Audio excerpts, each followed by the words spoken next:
Yeah. Oh, yeah. Still fired up. We were talking about it before the show. I failed this project in plumbing class. I didn't even fail. I got an 82%, but that's still anything B below a minus, 90 bro. anything below a 90 is failure. That's just garbage. But dude, the guy is just literally going around looking at it. It's a minus 18. Goes to the next guy. He's like, this looks like a minus 6. And then like, what? Get the fuck out of here. Yeah, I mean, yeah, that's tough. Considering you are the Rodfather, I find this to be a little shocking. Well, that's the thing is I know my lane, dude. I don't even do this kind of work. This was like real plumbing. Don't test me on the real plumbing. I'm Right. sewer and drains, dude. You don't take an outdoor cat, put it indoors. You know what I mean? Great call, man. Absolutely. Which I is know what where we I belong. we Sewer did that and with drain. our cat. We did that. He's been bringing in animals from outside, right? You can't shake that old mentality out of him. Exactly. He brings in the rats. You bring in the outdoor plumbers. They're gonna plumb it all wrong. Right, dude. So you did this project, and you were, first of all, they shacked you up with the loser of the class, the idiot, the dunce. From what I'm understanding here, you. He's one of these guys. No. He's one of these guys who's just way too confident in his talent. If he would realize that he's not the greatest, and he would then double check his work and take the time to, take your time and actually, pay attention to detail, double check it, do that, he would be one of the best. His problem is his brother is really fast and good. His brother's one of the best plumbers. So he tries to keep up with the brother, and he could keep up with the speed, but not the accuracy. Right. He's living in the shadow of the older brother. That sucks. Younger man. brother. Oh, Sucks even even worse. more. Wow. Oh, dude. And this guy's like little taller than me. The brother is like 20, fucking 6'4", 6'5". Oh, Better man. plumber, better man. looking, taller. Better looking, Probably has a bigger dick. Yeah, man. Guaranteed, dude. I don't know. Usually God balances those things out, I feel like. There's he must be dominating in some arena somehow. The younger brother, smarter, taller, stronger. The older brother, plumber. He must be hung like Big Mike Obama then. That's going to be my only That would assumption. be hilarious, Just this monster baby arm hanging from the middle center there. I mean, he's 5'9". That's right, man. Yeah. Maybe. Maybe. Oh, guy. man. So much to unpack there. I went back to school about 5 years ago, literally in the lead up to the pandemic. They canceled classes when the pandemic started, when the lockdown began. And then I just said, fuck it. I'm just going to figure my life out from here. I was going back to school, do coding. I was getting into some of that jazz, and I was doing a lot of data. And good thing you didn't waste your time. Seriously, dude. Seriously, man. I dodged a bullet there. I was going to the community college, squeezing in some classes in the afternoon. 5 years ago, that was like you were on the right track. All the rage. You know what I mean? Fucking keep going. You're going to be a millionaire. That's right, dude. Yeah, man. I was doing the coding and the data analysis. And in order to get into those main courses, which I was able to test into certain levels already, because we all kind of know basic data analysis and coding. Even if you don't think you know it, you can pretty much figure some basic levels out. But, I was going to go into these courses, but I couldn't start them yet because my associate's degree from 10 years prior was no longer valid in the world of English 101, allegedly.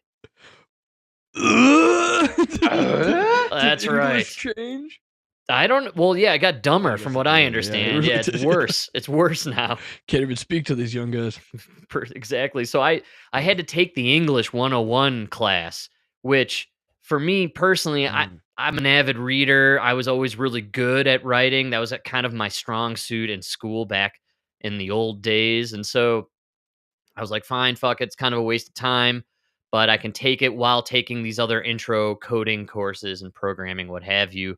And so I was in the English class, and it was me and 20 Mexicans.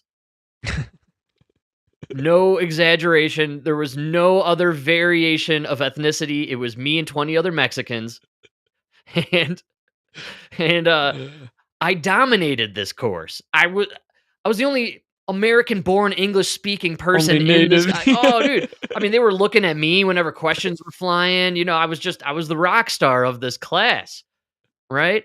And we had to do a final project, and it was what is it? The Photoshop or the photo point, pinpoint, whatever it is, you do it on the computer. You PowerPoint. PowerPoint, that's it. Yeah. See, I gotta go back to school, man. I'm an idiot Yeah, over here. dude.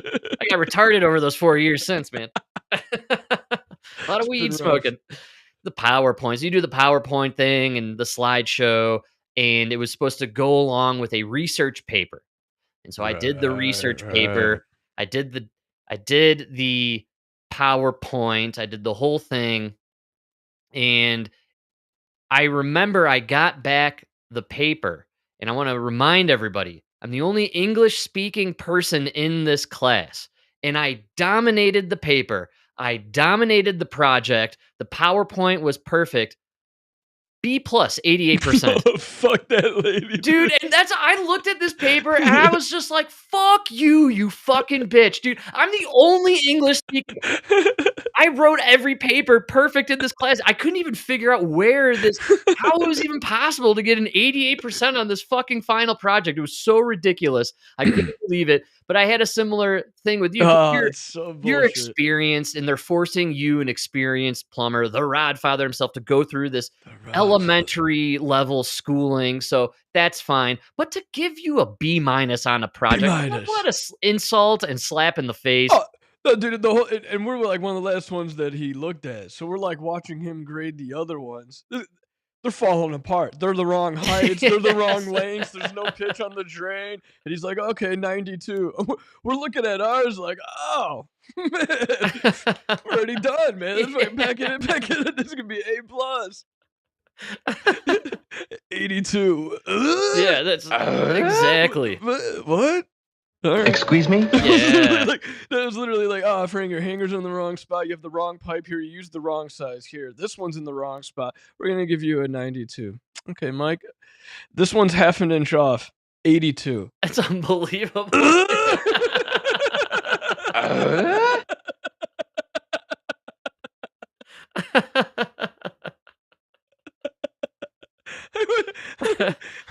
Yeah. Man, maybe we got to work on some consistency here with the Right. There's clearly maybe yeah. no grading scale of any sort that you're going off of then.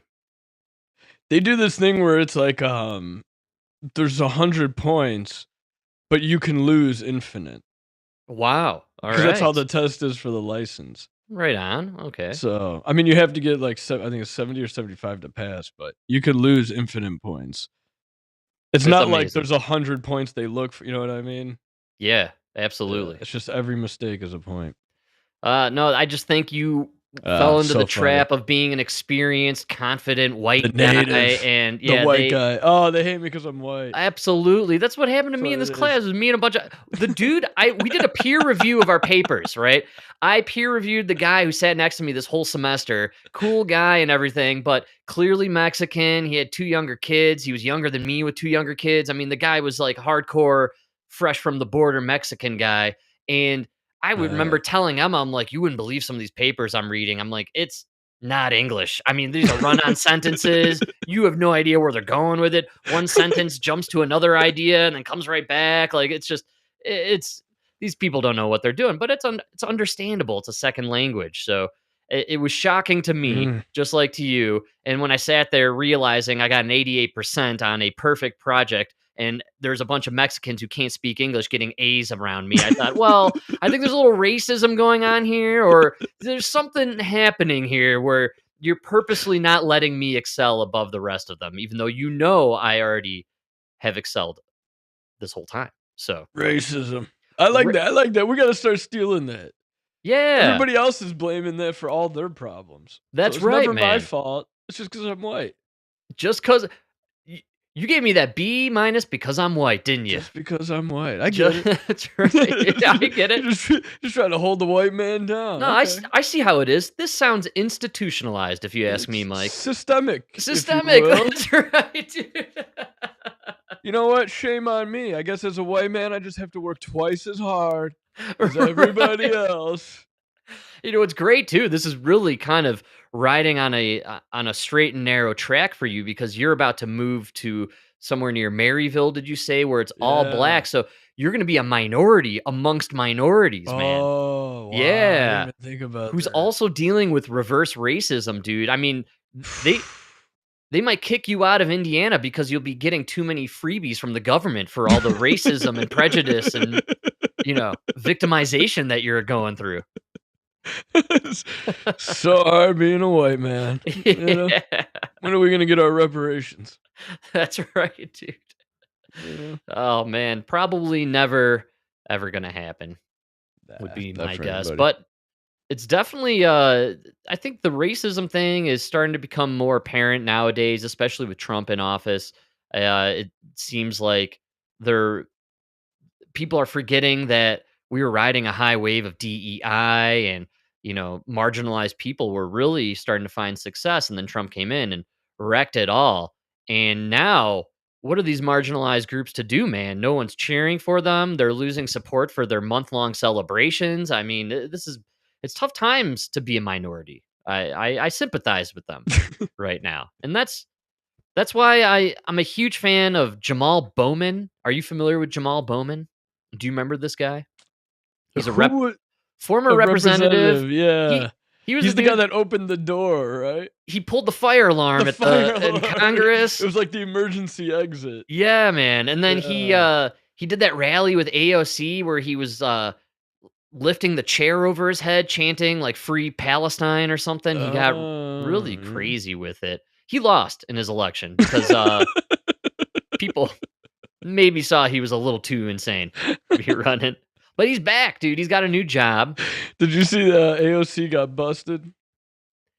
AOC got busted. Man, so you're talking about her Sh true past, if I'm not mistaken. Yeah. And so she's not from the Bronx. She's not from the Bronx. Right. She's let's see here. Where's she She from was from again? Yorktown or some shit. It's like us saying we're from the hard streets of Chicago when we grew up in Arlington Heights. You know what I Right. mean? It's the same thing. We're not That's Chicago, you know? funny you say that because I've often felt weird about saying I'm from Chicago.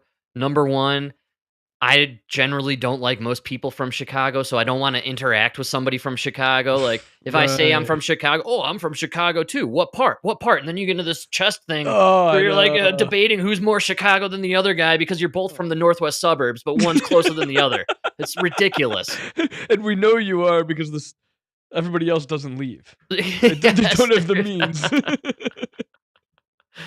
Oh, man. I saw out there, and maybe this is what you were alluding to potentially, which is, AOC true past and upper crust childhood nickname return to haunt her.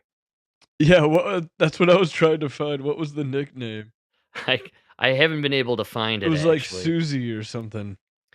Yeah, there she is. Yeah, Oh, Sandy. look at that. Sandy Sandy Cortez. Cortez. Yeah, this is great stuff. So she grew up in Yorktown Heights, apparently, which is about a 45-minute drive from the Bronx.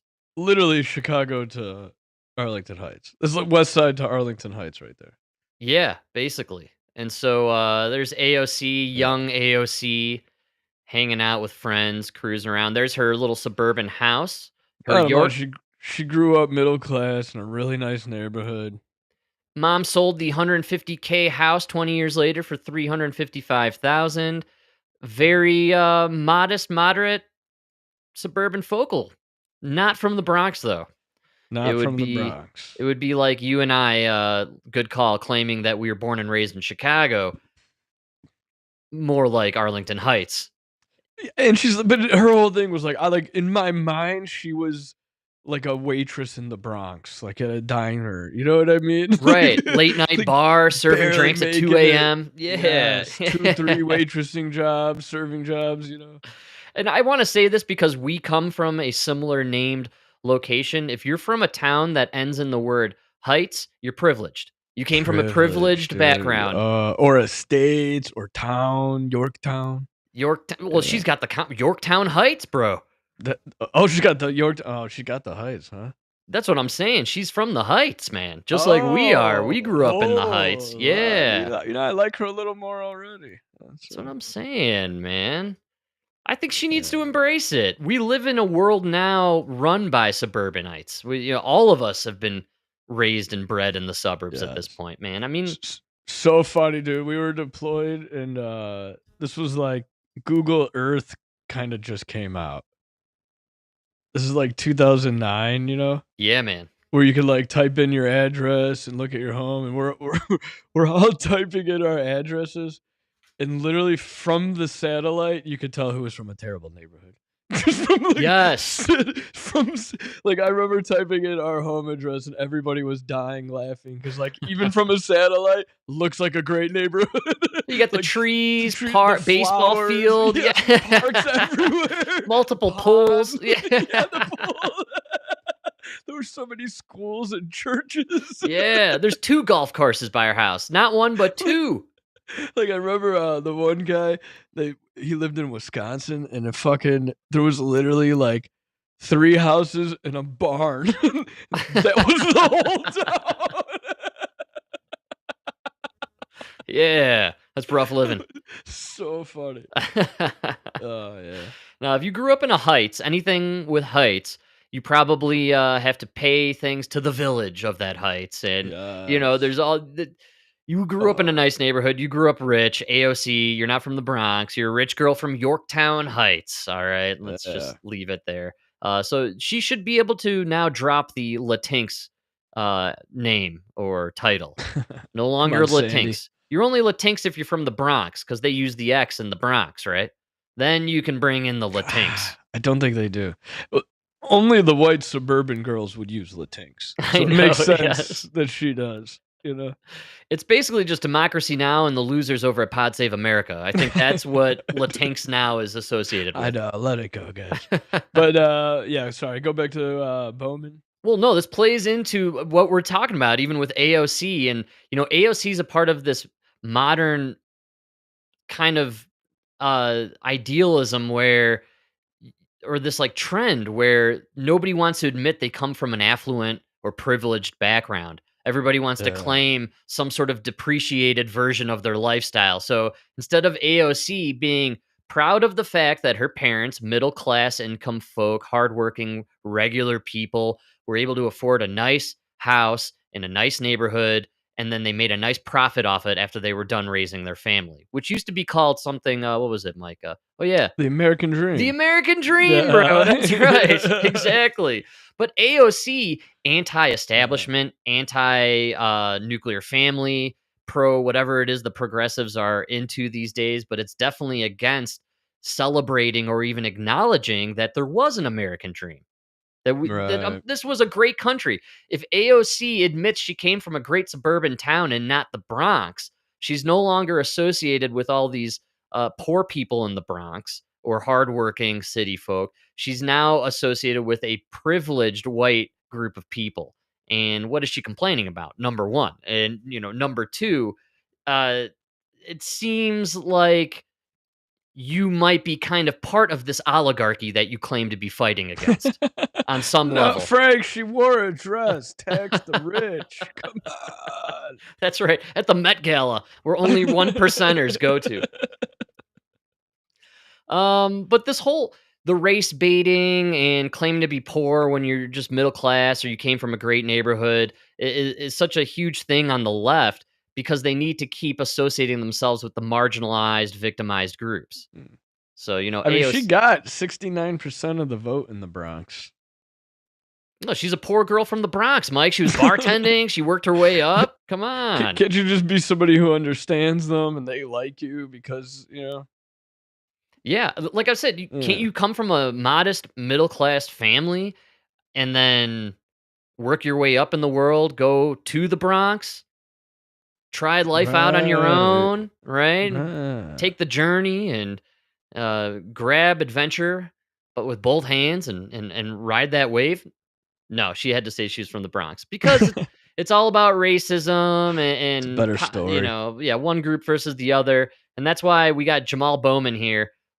I'm living for this dude these days. I'm glad he's on CNN. He's been making a lot of rounds lately. So he probably realized he doesn't have a political career. So now he's just going to be a pundit on CNN. Putting on It's a little bit of weight there, Jamal, huh? it's called the Stacey Abrams effect, actually. I think this is, we're all in the cheeks, dude. that's Jesus right. Christ. Someone's definitely not doing Ozempic. I'm going to throw that out there.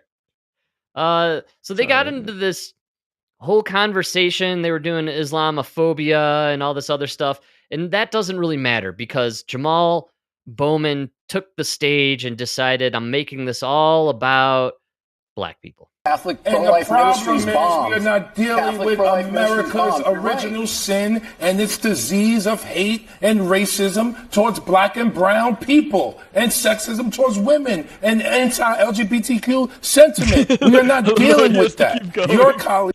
You got to keep adding all the groups into it, man.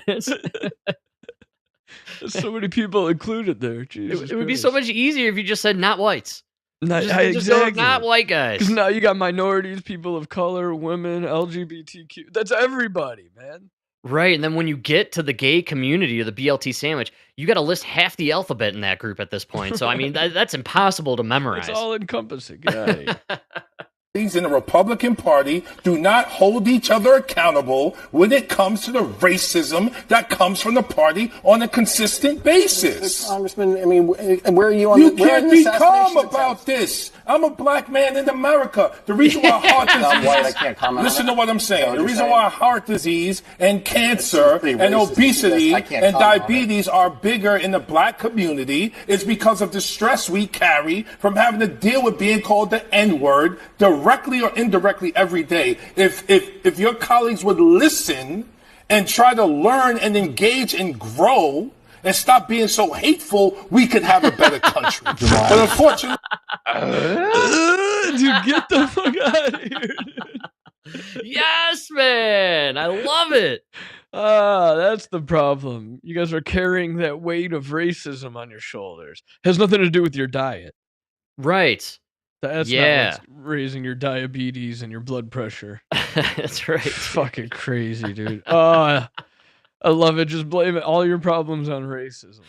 Well, Even you being fat. they can't blame the mRNA vaccine now, so they're trying everything else. Weed and racism, everything. Just throw it all in there. Whatever we can come up with. I love it because we're calling them the N-word directly and indirectly. That Did was you my catch that? favorite. Yeah, dude. There was this Uh. gal who was trending the other day and from TikTok or something, and she did this whole rant about how there is an entire list of words that apparently the black community considers a variation of the N-word. Like thugs. Like thugs is like one of them, apparently. It's a variation of the N-word. And Wow. so that's Wow. we don't know we're doing it. These are the microaggressions of us white supremacists. Microaggressions. Yeah, Yeah. By just speaking English, we're sneaking in these microaggressive racist Mhm. terms that we don't even know what they mean or what we're And meaning. we're just doing it because we're subconsciously racist. Yeah, we hate all other races. I think that's the idea. Right. Yeah. And unfortunately, our idiocy and ignorance with these verbal and nonverbal N-words that we're dishing out left and right, we're causing heart attacks and strokes amongst guys like Jamal Bowman. His blood pressure's through the roof just from him thinking about all our nonverbal microaggressions, man. Come on. How insane is that? I mean, how much power do we have over black people? You know what I mean? I mean, at some point, you're Come living on. rent-free in somebody's head, man. That's really what it comes down to. Yeah, that is crazy. That's a terrible way to live. Yeah. Isn't it funny, though, like, to see that kind of speech unleashed now, 6, 7 months into 2025? It seems a little silly, a bit outdated, and kind of culturally ignorant. Yeah, like we're moving past that. That's what I'm saying. We're in a MAGA world now, man. And, you know, it doesn't seem like people are taking the bait anymore for this race hustle. Plus, I think they've been called out enough. Of like everybody agrees with you. Show us the racism, and we'll end it. Oh, right. Yeah. You Point know to what I here. mean? We'll stop it from happening. We're all down. We're all down to end racism. Yeah, like, nobody wants systemic racism in our country. Either way, no matter which way No, it goes, towards any race. Yeah. I mean, this was the prevailing belief like 30, 40 years ago in our country. And, you know, we seemed, I feel like when we created Black SNL with In Living Color, that's when we finally ended all the racism. We're like, okay, you got SNL, we're going to do Black SNL with In Living Color. And then to really mess with everybody, we're going to do Mad TV and make fun of everyone. Everybody. The blacks, blind, retards, homeless, everybody, Chinese, you're all getting thrown into this bucket. Bobby Lee, man. That's right, he played that Chinese lady. Oh, I can't. Oh, yeah, that's right. It was a famous She character. was like so big in like the 90s. What was that lady's name? There was a catchphrase with it too, and all this stuff. I thought, yeah, missing out. Sorry, on that. Bobby.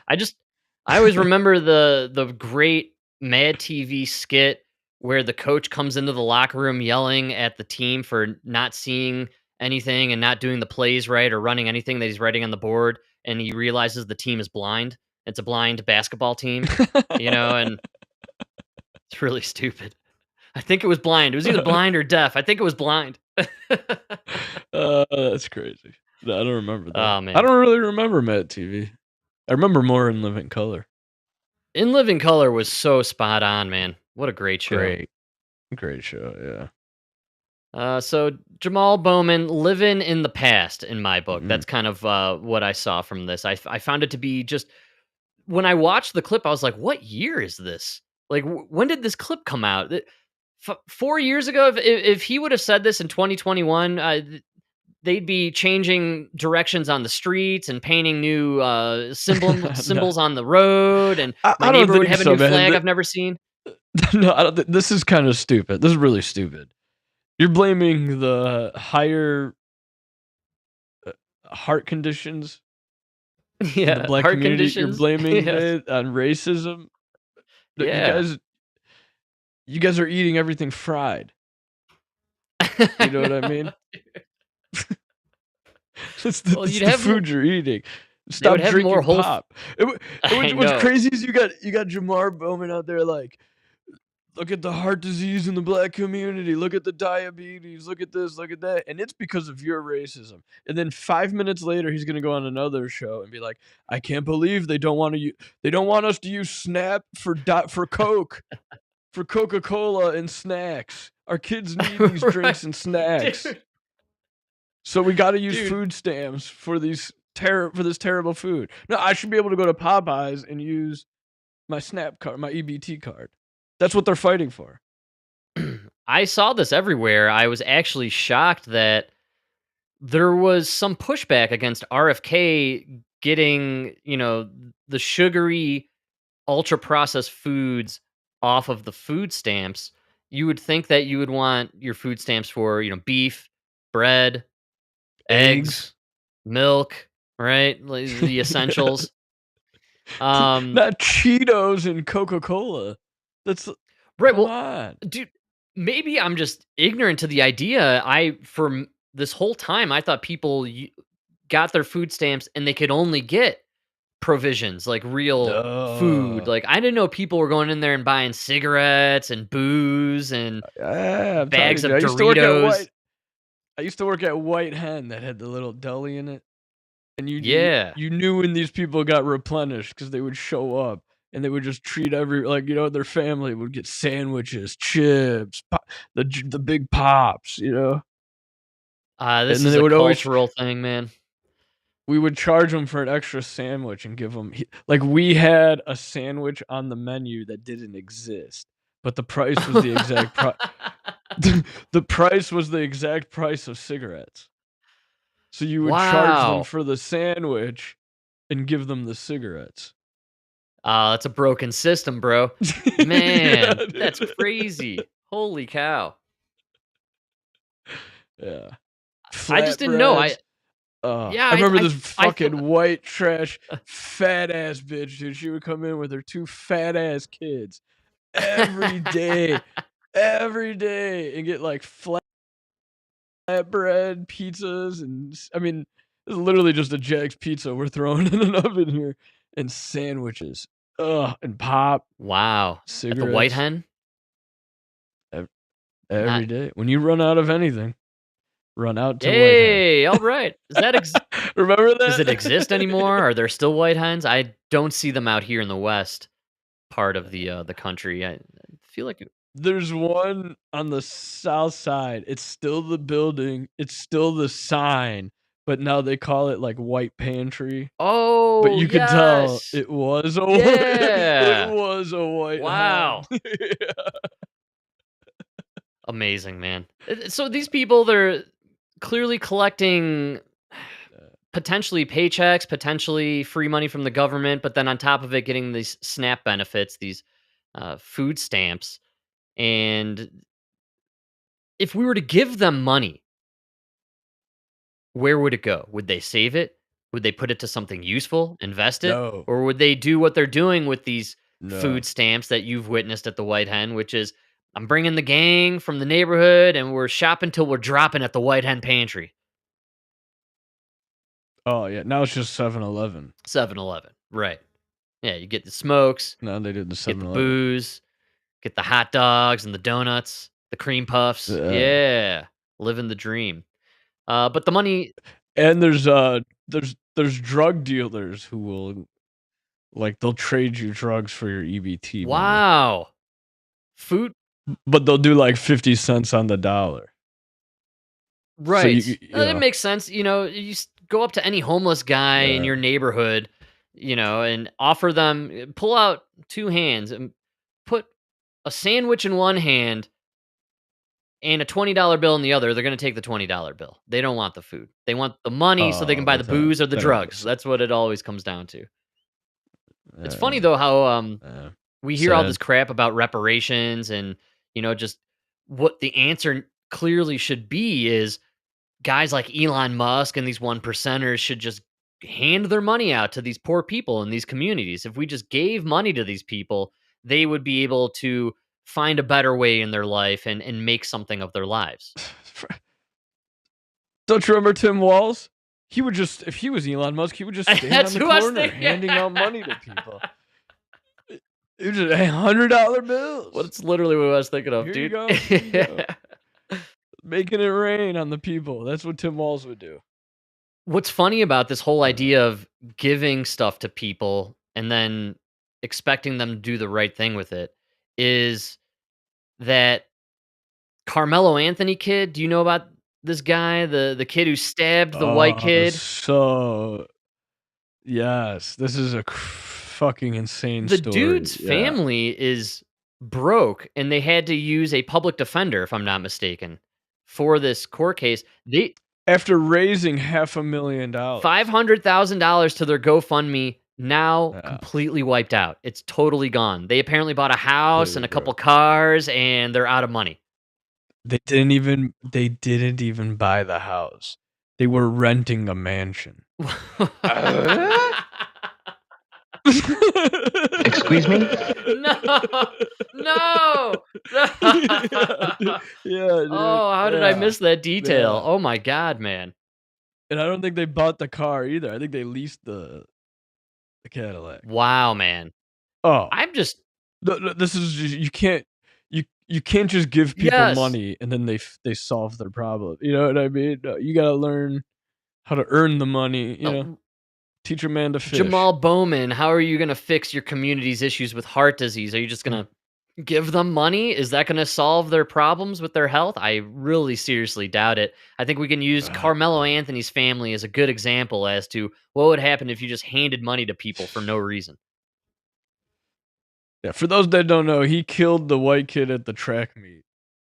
They got into a little. Actually, now the evidence is pointing out that he kind of just got mad and stabbed him in the heart. There's new surveillance. At first, they were trying to. Is that what it is? They have new surveillance that shows him just basically stabbing the dude in the chest, essentially, that there wasn't really an altercation. And there was no fight. They were trying to say that two guys were right. You had the picture of like two guys beating on this black kid, and then he's, you know what I mean? He's reaching out this. Grabbing the knife and just stabbing, you know what I mean? But no, he just got mad and stabbed the kid. It was a verbal confrontation, and the kid just reached into his bag and stabbed the other kid in the heart and killed him instantly. The kid died in his twin brother's arms, which is unbelievably tragic. And the kid who did the stabbing, the Carmelo Anthony fella, who I just want to stress, I am a Carmelo Anthony with a C fan, the former NBA legend. I am a fan of Carmelo Anthony with a C. I am not a fan of Carmelo with a K Anthony. I don't like this guy. All right. We don't like that's Ks. Right. He apparently got in trouble like a month later for having the knife in his backpack at school. And so then he shows up to this track meet. Yeah, so he's already been in trouble for the knife, shows up into this situation for no reason, stabs this kid in the chest, and then claims self-defense.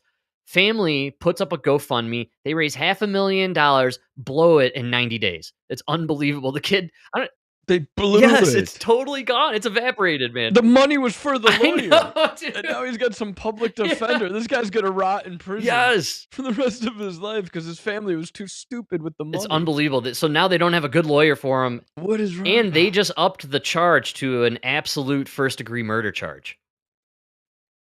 Yeah, he's fucked. He's going to jail for life. Absolutely.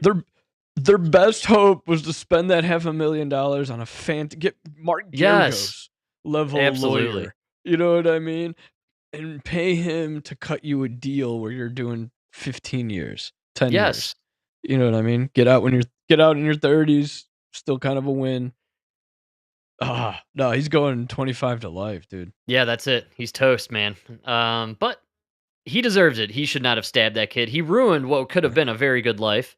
The kid seemed like he was, top of his class, hero on the football team. But sad for both of them. Yes. The kid that did the stabbing and the kid that got stabbed. It's terrible for both. Multiple lives ruined. You ruined 2 lives. And the twin brother who had to watch the kid die in his arms. I mean, that guy, he's probably messed up for life. He'll get over it. You know how much pussy he's probably already gotten so much. And that's this Carmelo Anthony family, they missed an opportunity. I mean, look at the pictures of the dude who got stabbed. Total douche bro. I mean, they could have really gotten a good lawyer and painted this guy to be this like bully bro-heme who got all the pussy and was the most popular guy in school and was always bullying this kid and beating on him and teasing him. Like, they could have gone that route if they had a good lawyer. It's literally just pictures of him wearing various fashions. Exhibit A, the backwards hat. Exhibit A, the backwards hat with the sunglasses on top. Primetime douche. And then you see the story here about the lifeguard. This is so Is this funny. in Chicago? Yeah, this like 50, I don't know how old he is, like 40-something, 50-something year old white dude who looks crazy in the pictures, apparently was a lifeguard, and these 15-year-old kids were harassing him, tried to steal his bike, and then he shot 2 of them, killed 1. Yes. Oh, he's going away for a long time. I did see this actually. Oh, yeah. It's all over. Wow. Yeah, they're making a big deal out of it. There was 2 black kids, right? 2 black kids, a white lifeguard. 15-year-old. Apparently they were fighting around. Yeah, one's dead. The The dude But now the debate is, did they try to fight him? Did they try to really?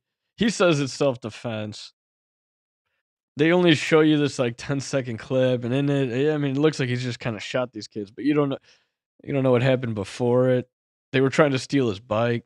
Yeah, let's see here. I found a clip. Should we clip it? Yeah, fuck it. All right. But now it turns out he got in trouble before. Oh, he's a known criminal. About last week's shooting outside of the Douglas Park community pool. That shooting left a 15-year-old boy dead, a 14-year-old boy seriously hurt. And now we know the suspect also shot at a third 15-year-old, but he was not hurt.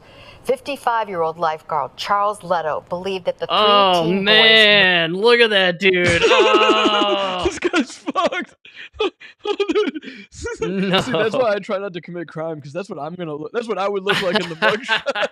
The bald head, bad fitting fucking prison uniform. He looked like Bruce Willis's brother, who's been doing time this whole time, and we haven't seen him because he's been in jail. That's who that guy is. Yeah, he's fucked. 55-year-old career lifeguard? That's a weird job to have. Riding your bike to work. I'm assuming life wasn't going. Yeah, prison might be an upgrade. Right, dude.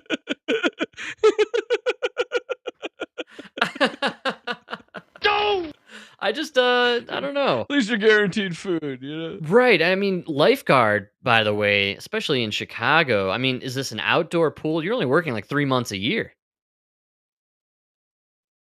Good call, especially here because they didn't open until June something. Yeah, it's been a cold year because of all the geoengineering. So this guy doesn't work a lot. I don't know what age it is, but at some point it goes from, man, you're living the dream to, dude, you're a creep. Yes. When you're a lifeguard. Wow. Holy cow. Probably somewhere in your 30s is where that switches. Great call. You're either a hero or you're just a creep. Hero or creep is really what it comes down to. Right? Lifeguard at 18. He's a 55-year-old dude. You're a hero, man. You get to, that's the greatest life, job ever, right? 35 or 55. 18, you're banging the young ones, you're banging the mills. Yeah. Great time. Absolutely. Great life. Same thing kind of goes for a lot of other jobs like bartending and waitering, right? Bartending. Unless you're a chick or AOC, you could do it for the rest of your life until you become a Congress member. But yeah.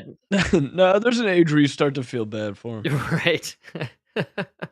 The bartenders and those servers. You feel bad for the somewhere around somewhere in the 30s. I worked with several bartenders who are still working at the place I used to hang at now, and they're 50s, maybe even 60s now. Career bartenders. They made it work. Homeowners. Travel on a couple of vacations a year and bartend. So you could. Yeah, but not a lot of benefits. And it's one of those things where like, all right, yeah, but they kind of got lucky because it's one of those jobs where you get hurt and now you can't do that job. Good call. Yeah, man. Great call. I do a lot of lifting at my gig, but when I did pull out my back last year, I was able to kind of take a side seat and let the other younger fellas do all the heavy lifting. Still do my job, though. Exactly. That's what you got to do. That's the key. That's why you want a desk job, yeah, or be in a union. Right. Yeah. Maybe he's in the lifeguard union. Do they have a lifeguard union out there? I'm sure they do in Chicago. Every asshole's in a union. That's how they were able to negotiate winters off, right? So they still get paid by the state all winter long, and then they work their little chunk of time there for 3 months.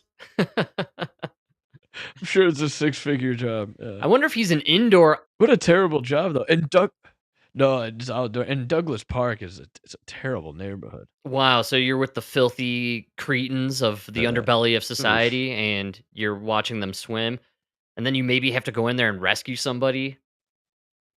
Yeah. I mean, there's a reason this guy had a gun. The reason he had a gun, Right. Maybe those bullets weren't for the kids. They might have been for him on a way home one day when he wasn't feeling so hot. And he's like, oh, man, I've had it. This job, this life, this sucks, man. Maybe. But it's a bad neighborhood. All right. Want protection. Hell yeah, man. Well, that's an unfortunate scenario, but that's that guy will go to prison. We'll never hear about him again. They're not going to get their George Floyd moment out of that, though. It's interesting. I didn't see it permeating throughout the national airwaves there. I feel like that would be a prime time, racist, systemic, prejudice thing. We can go march on the street, do the fist in the air, burn some cop buildings down. I have a feeling when the other videos come out, usually these stories that don't blow up, but they try really hard, usually it's because there's evidence out there. We're going to find out eventually that these two kids ruining the story. I bet you these two kids stole this guy's bike like 3 weeks ago, and he now has his new bike with the gun. And he's like, I'm not taking any chances now, right? Maybe there's some element to that, some context to this story where he decided, all right, now I'm rolling with some heat, and anyone comes near me, I'm just blazing out of here. Yeah, we'll see. Time will tell. We'll know when we don't hear anything about this and there's no BLM march over the weekend. That's when we'll know. Right. That's, he got let off. Right. He missed opportunity for him. He should have aimed at some Mexicans to really kind of jump on the bandwagon for all the burning of the American flags and torching the Waymos, Could have got a pardon, Poor guy. Poor guy, indeed. Oh, dude. Speaking of pardons and criminals, it's the title of the show. That's right. You made the meme about him. I did. Can't put him on the docket without talking about Tony Fauci. Yes. Come on. Tony is back in the news. So, and we'll play a clip from it maybe later in the next episode. But RFK stopped by my favorite podcast I try not to play on the show, the Tucker Carlson show. Did you watch the interview? Yeah, great interview. We said it before on here. The one man everybody should listen to. Impossible to listen to. Yes. that is just God's sense of humor. It's something, or it's the devil trying to deceive us. But he was on Tucker. Incredible revelations. He dropped some bombshells about Tony Fauci and what they were doing at the organization before RFK took over. And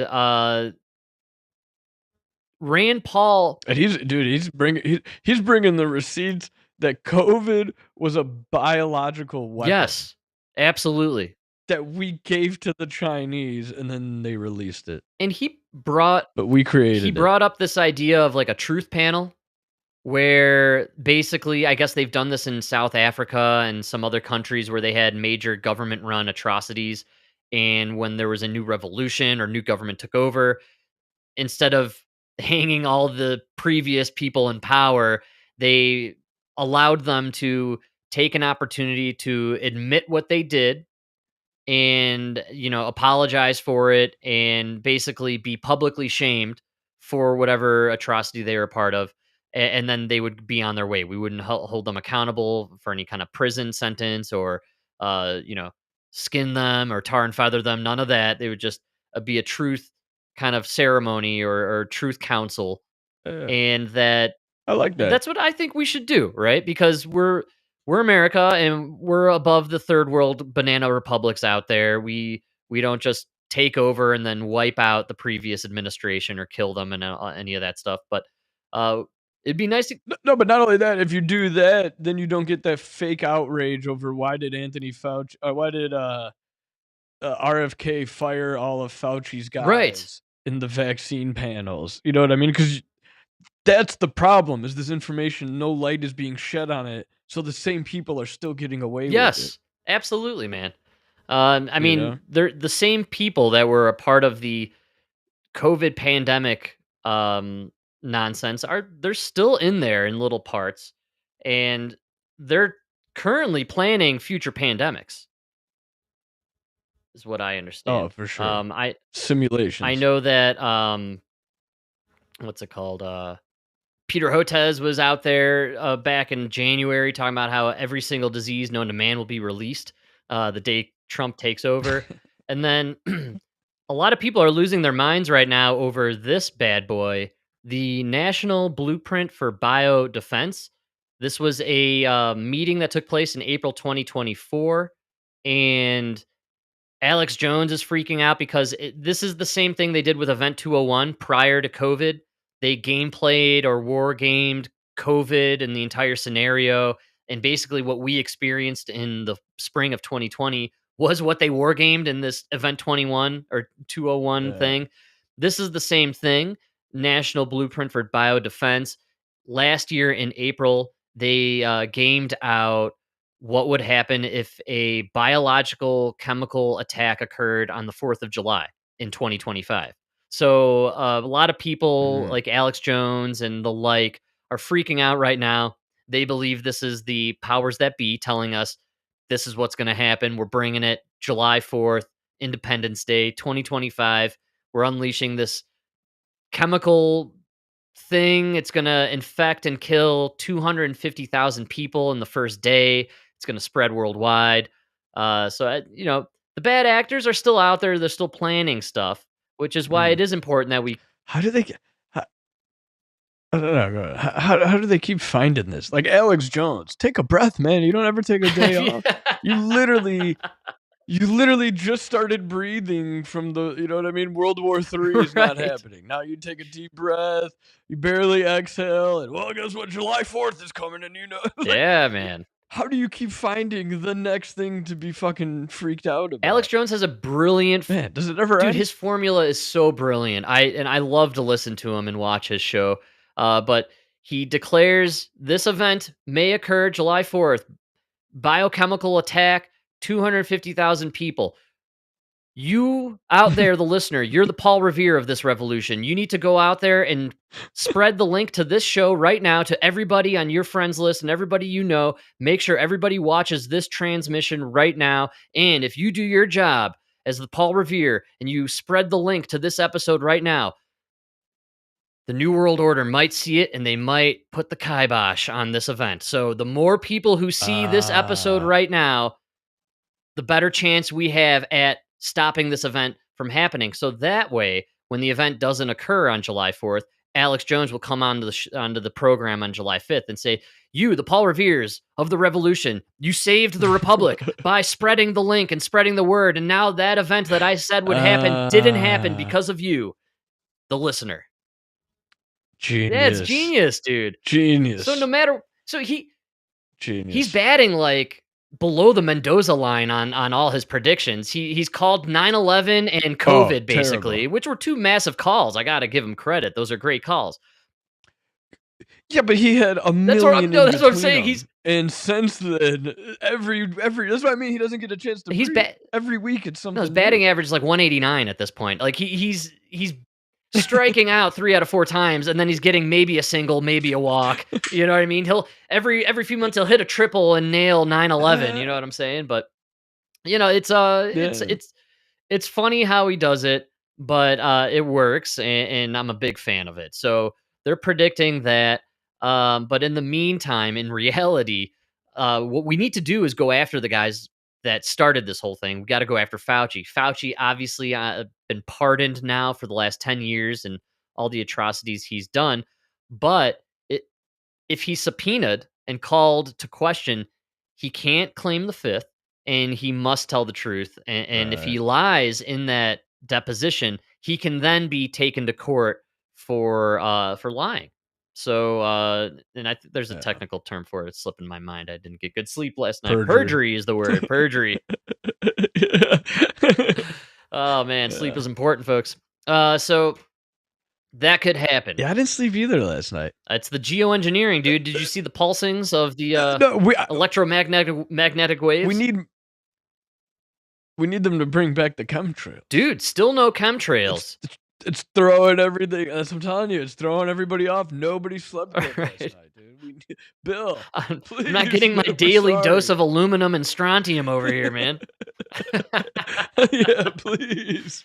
No, the chemtrail thing might be maybe the R&D is over, and now they're just doing straight frequency action and cloud manipulation and stuff being popped in space and sprayed down upon us. There's still stuff going on, and we here in the desert of the Front Range of Colorado seemingly have clouds every afternoon at exactly the same time, just clouds rolling in and then overcast and then rain. So there's something going on.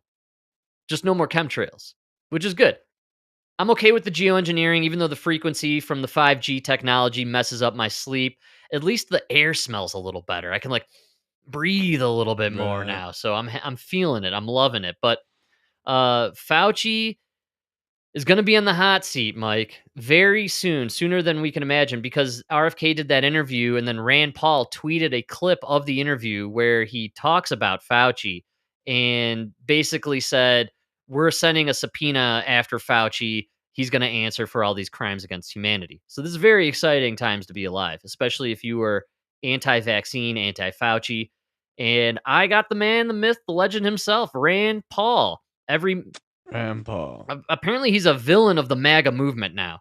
So well, dude, hey Rand, it's fucking 2025. What happened to going after Fauci? I know, dude. I thought you were gonna get this guy. Well, first I thought you were gonna bring him up. You know what I mean? They first had to pass that one big beautiful bill that finally got through today, which I'm pretty I don't know what to think about it. These bills are so enormous. There's so many thousands of pages of crap buried into these bills. I'm neither for nor against any bill that's ever passed by our Congress on any level, because at the end of the day, it's I know two facts when it comes to any bill signed by the Senate or by the Congress. I'm going to get screwed and everybody else is going to make a ton of money. That's always what's going to happen from these bills, no matter what. Yeah. I lose freedoms and they all make the money. So that's what's going to happen here. I guarantee it. I guarantee we all lose some freedoms and the 1% makes a shit ton of money over the next few years. That's fine. It's going to cost us in the long run. You know, the high tide lifts all boats, if I'm to understand my past. So we got Rand Paul, and he's giving us a little more detail on what's happening with their current probe into the gain of function. And I think what they're going to do to get Fauci, because he's been pardoned, is they got to get all the meat and potatoes of what actually occurred, get all the people around him who weren't pardoned, and then ask Fauci some questions, which I look forward to. Let's get it on with Rand Paul. I've been trying for over 3 years to get non-classified records about the decision to fund the research in Wuhan, and it's been denied. But I can tell you, under Secretary Kennedy, under Jay Bhattacharya, the records are beginning to flow. And what we're discovering is, yes, they did debate over whether or not it was gain of function. Fauci said everybody said it was not gain of function. Well, we're going to get to the bottom of this. And ultimately, Dr. Fauci is going to need to come back in and explain why he made this decision. There ultimately will be an interview, either voluntarily or involuntarily. If he won't come, he will have to come back and explain to the American people why he decided to fund this research in China. This may be one of the greatest medical errors in modern history, and he bears a large part of the responsibility for this. I've been trying for... Yeah, all right. Man, I don't know. It kind of seems like all talk, man. You keep saying that. You've been saying the same shit for 3 years. I know. I think this is the real deal, though. I think Kennedy had to do his whole process and kind of filter out the nonsense from the HHS, get rid of all the crap that was working in NIAID and at the NIH and CDC, bring his people in. Now they can start the discovery process. I mean, they're currently finding all, the terabytes of data and the deleted emails. That's crazy. And, the emails, man. Dude. I mean, that's what the emails are literally. We definitely did it. Delete this email.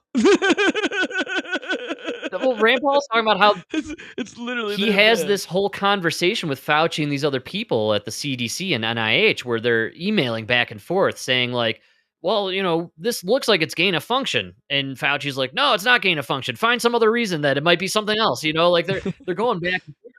Tony, it's got your initials on the virus. It's on the spike protein. TF. TF, dude. Yeah. So I think this is great stuff.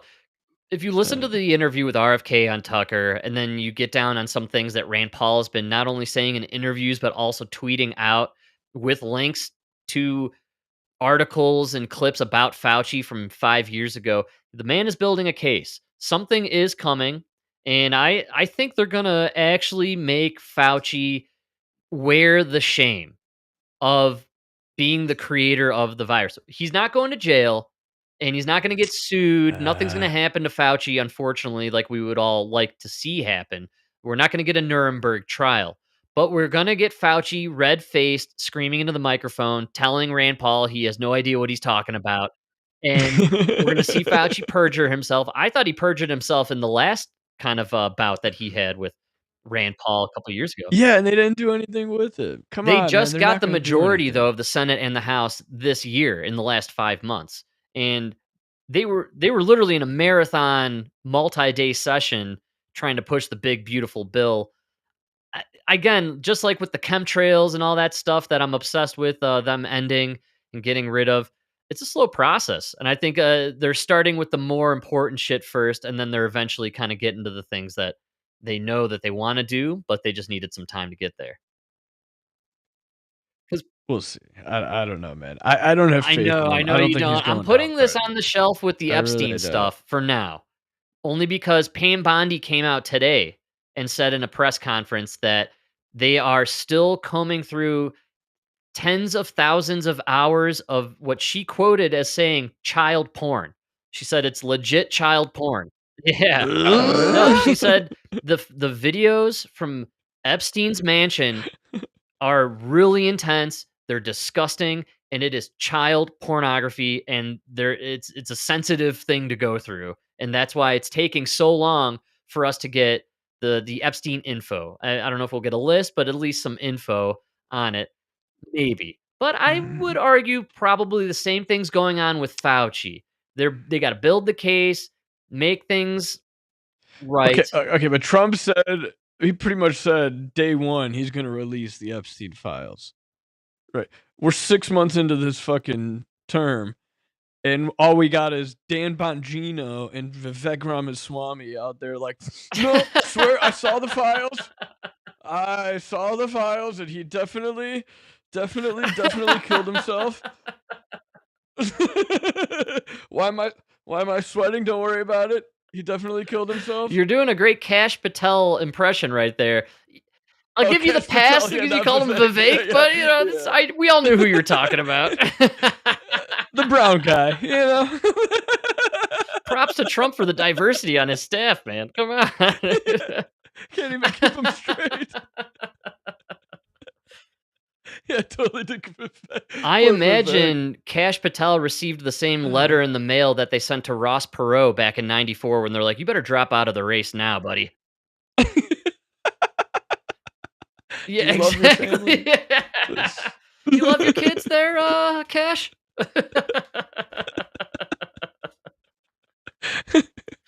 Oh, man. Yeah, the fucking hostage videos they put out. He definitely killed himself. I saw all the files.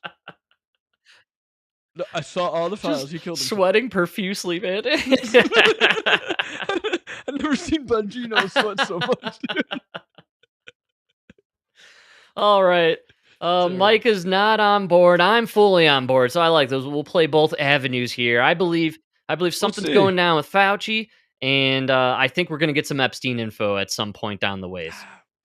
Hey, Trump proved me wrong with Iran. Absolutely, so maybe, and you know. clearly RFK's building for September. That's obvious. So. Oh, and now he's doing the little leagues. He's even got the pharma guys out there confessing. I know, on dude. Oh, more, man. I love it, dude. I'm living for MAHA. Yeah.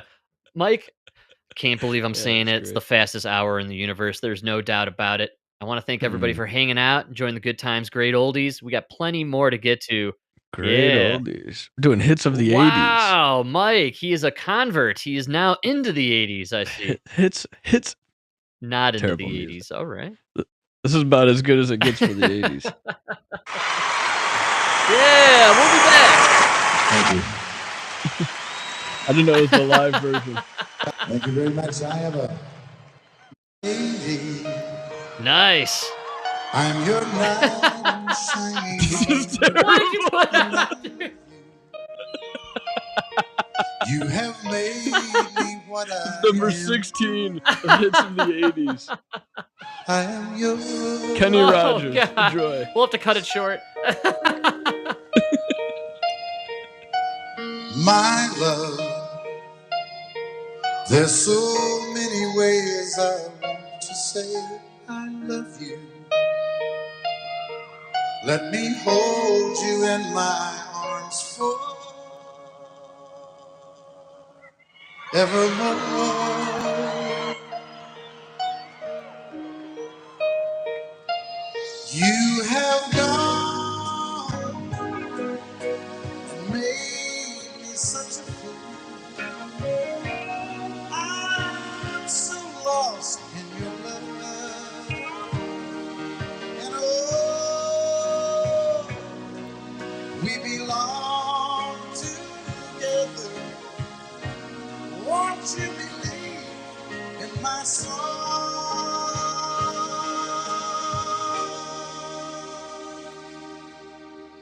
Lady, for so many years I thought I'd never find you. You have come into my life and made me whole.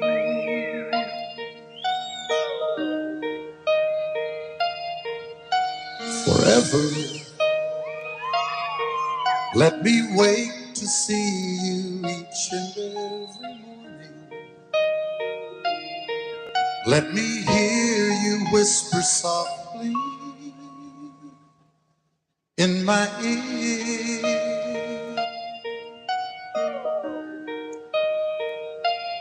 In my eyes, I see no one else but you.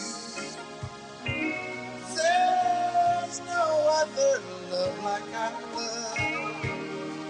And yes, oh yes, I'll always want you near me. I've waited for you for so long.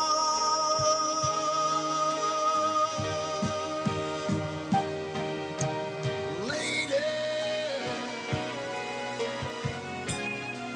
your love's the only love I need.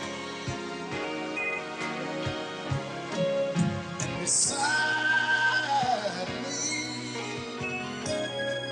is where I want you to be. 'Cause my love, there's something I want you to know. You're the love of my life. You're my lady.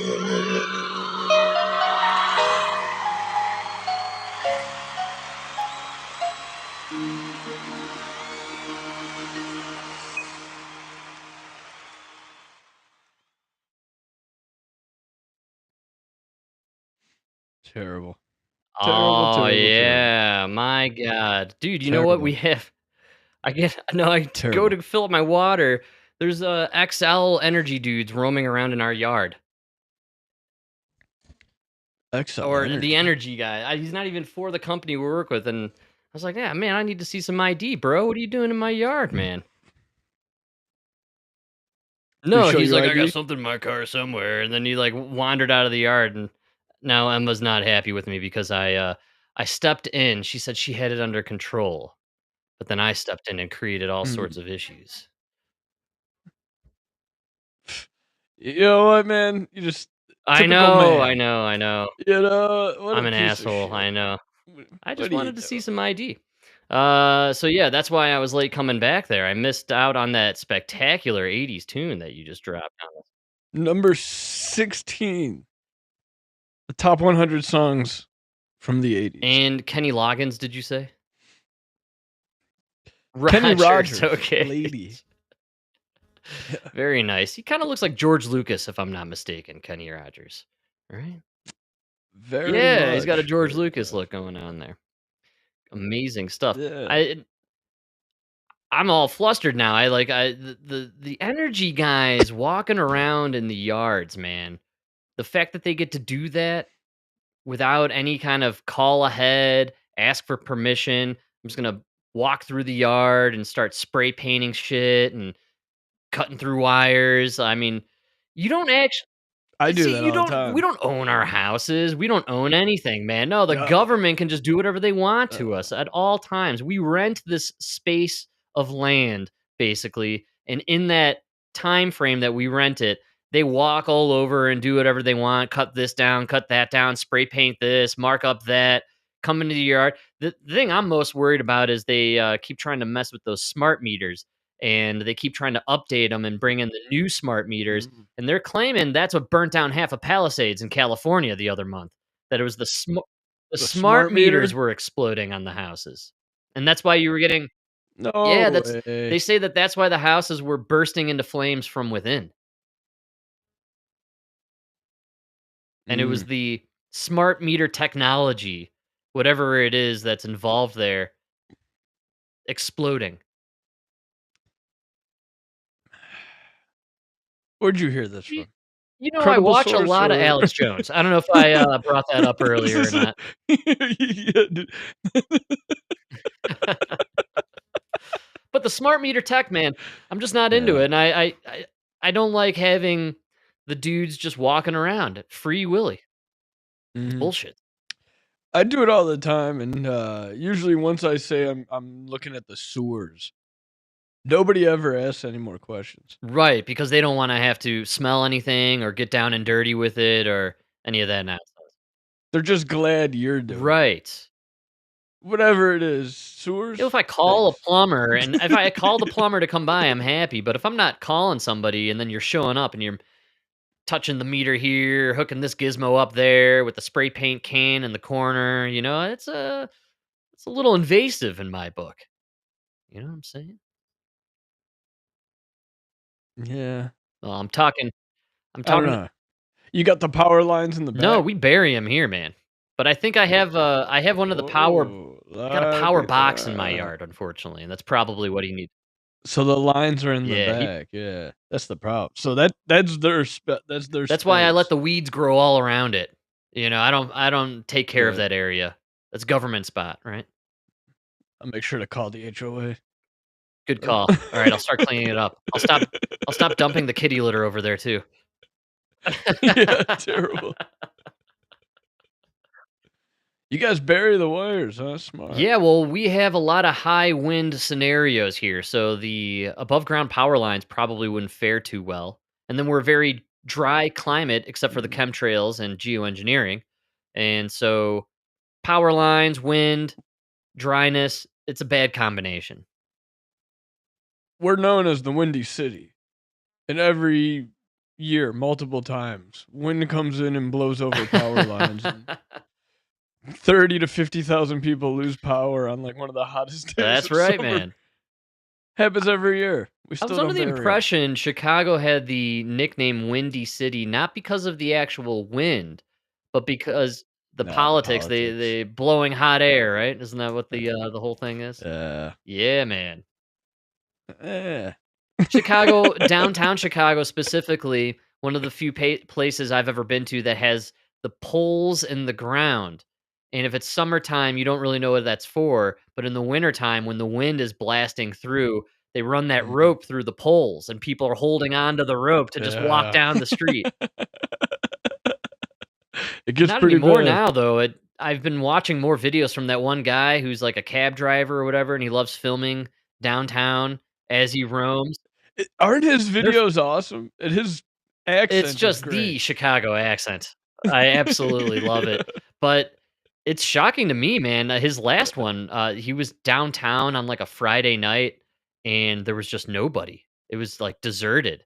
And he was actually kind of he was showing how places where there used to be bars where people would hang out were shut down and boarded up.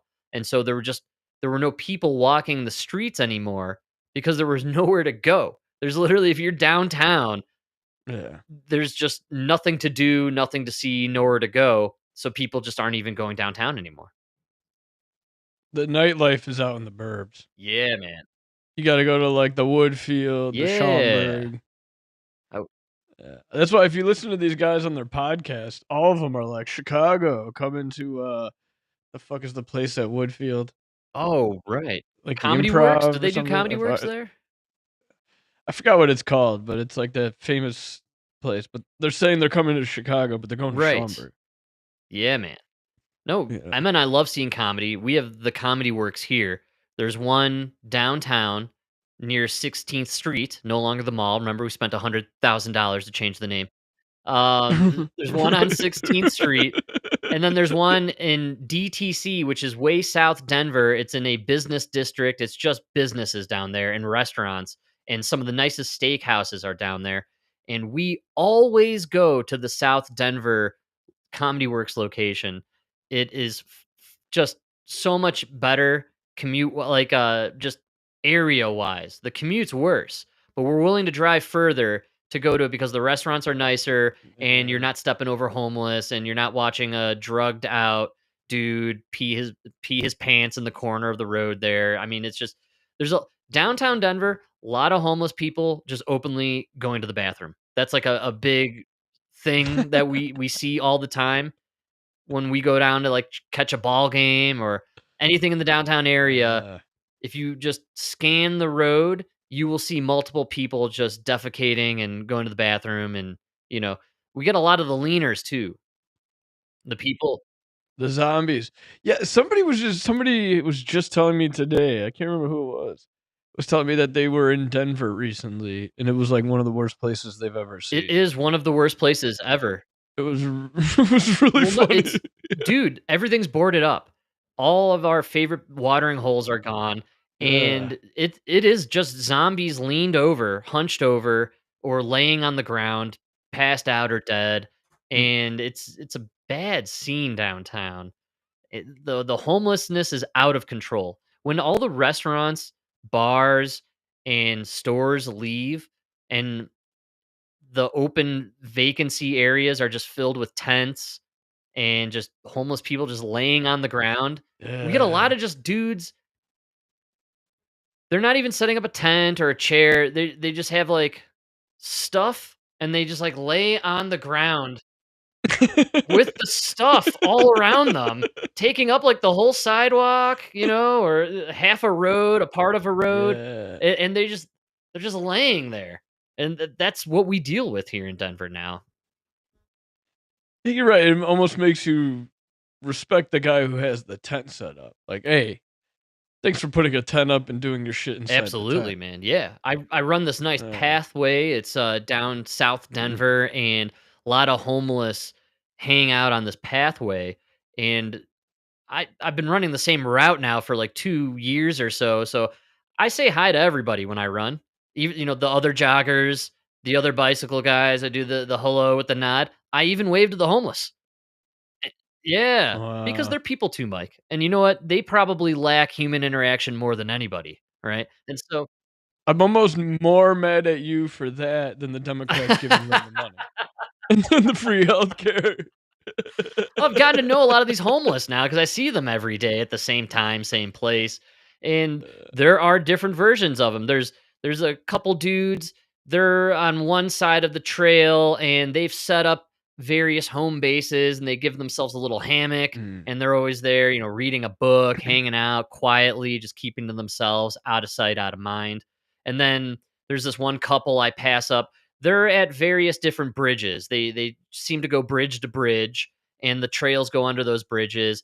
And they have more stuff than I have. It's unbelievable. They're like multiple shopping carts, and they're always moving stuff out of one shopping cart into the other shopping cart and then screaming at each other. Just absolutely just bonkers screaming. And that's one other class of homeless. And then we have the other guys who I see them all the time. They kind of just slowly make their way from one end of the trail to the other end of the trail and then back again, and they just have their cart and they just kind of slowly go. Do you think there's like a hierarchy? Like, you think the guy in the tent is like, at least I'm not like Jim with the cart. Or the couple screaming at each other under the bridge? Yeah. Yeah. Frank, They're they're really nuts. crazy. I'm just a homeless drug addict. Yes, Those dude. guys. No, I do think there's a tier. There's some sort of like different level going on here where you have the quiet guy reading the book in the shade on the hammock, still homeless and drug addict, right? But then, but he feels better about himself because he's looking down yes, the trail at the cart guys yelling at each other. Exactly. I wave to them all, though. I give them all love. No, don't acknowledge. Listen, I don't acknowledge anybody. I live in a city with like millions of people, and I will go days without talking to people. A person. You know what I mean? That's the Chicago life, man. That is being a Chicagoan. You know, you got your blinders on. You're focused on where you're going and what you're doing. I don't see nothing. I don't hear nothing. I don't want to be involved. You know what I mean? Whatever you, I don't want what you're. I don't want to buy what you're selling. Right. You know, you're selling something. I'm not buying. Everybody's got a hustle. Well, I think the lowest of the low with these homeless are the ones you come across that I see. They're the dudes who have no possessions. They got nothing carting around them, and they're just in a t-shirt and pants they've been wearing probably endlessly for years, and they're hunched over and just like zombified. Wow, yeah, that's like the bottom. That's the fentanyl. Yeah. Yeah. So there's a tier system, and you know, those dudes I kind of stopped waving to because they don't even see me. They don't even know that I'm physically present in those moments. You know, being the guy with just the hammock though, that kind of sounds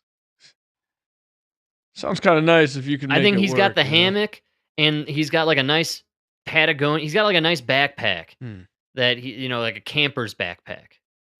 It keeps us.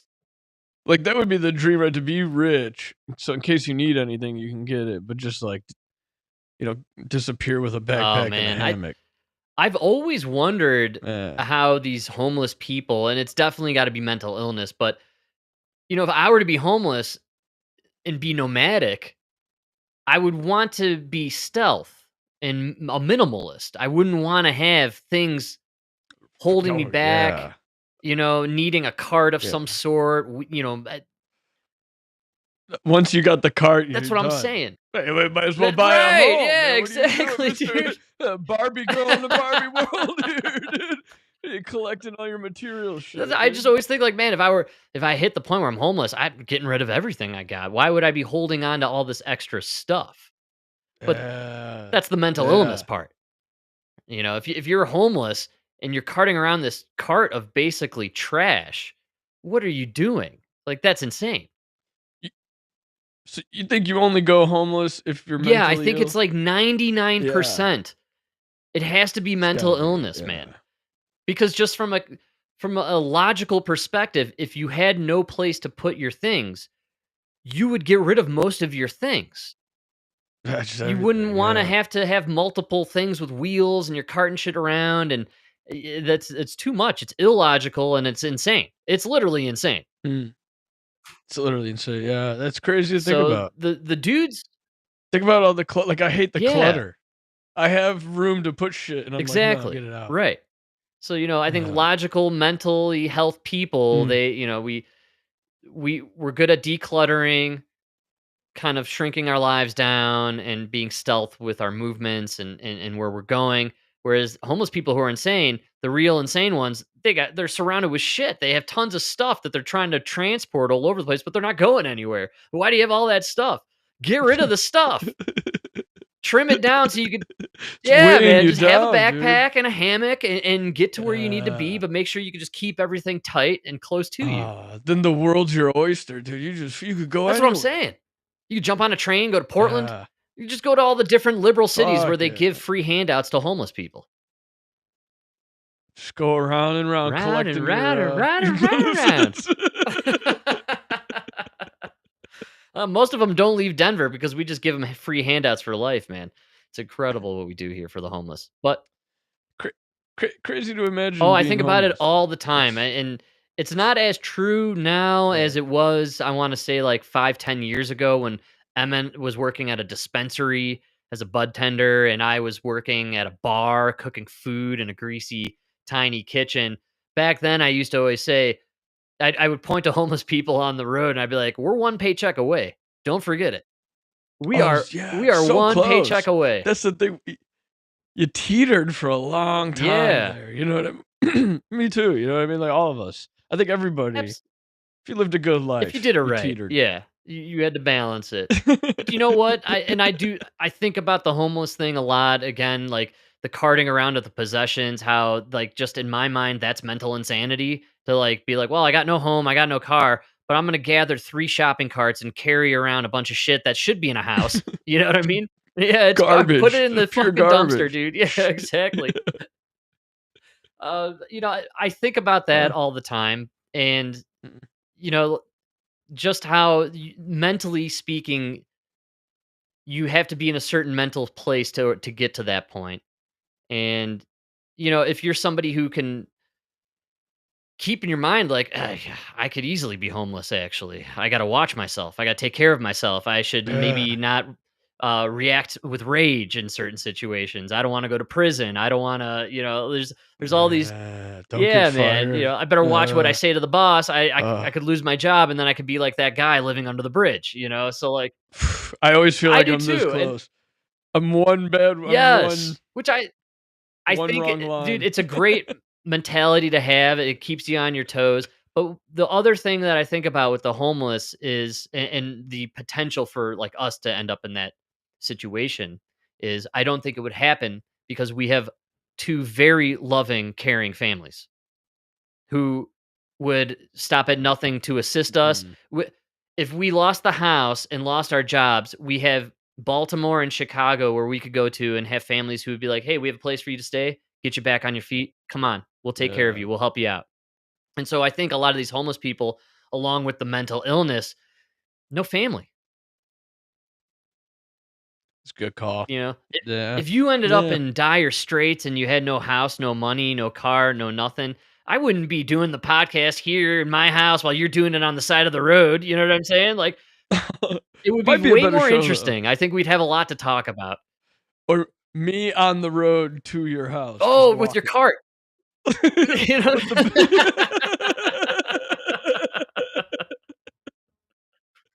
cool would that be? It'd be pretty cool, actually. So yeah, the family element, and then stay tuned for 2027 right. When Mike avoids the draft.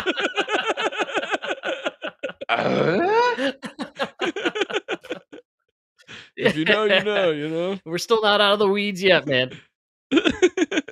But keep your relationships with your family, and if you do lose your home, get rid of your shit and start from scratch. I think it's probably a best bet. Start with the home, then collect the shit. That's a good call. That's a good wise words right there. Well, Mike, we're cruising along, and so much going on in the world today. So much on the docket, and gotta talk about our. I know. Man. Well, we're living in a MAHA world right now, right? Thank God Trump put this guy in charge. Dude, absolutely. And honest, I have a second clip after this RFK clip that I sent you earlier from Pod Save America.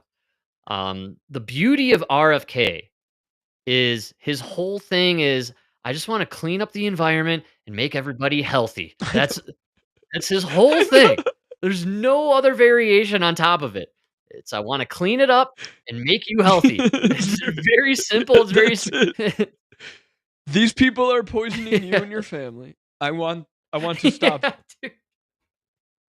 So if you're against RFK, you are for corporations poisoning you and the environment. And RFK's on a great roll right now. We've been alluding to it earlier, but he's building this case for September where he's going to announce to the world their investigation into what's causing autism.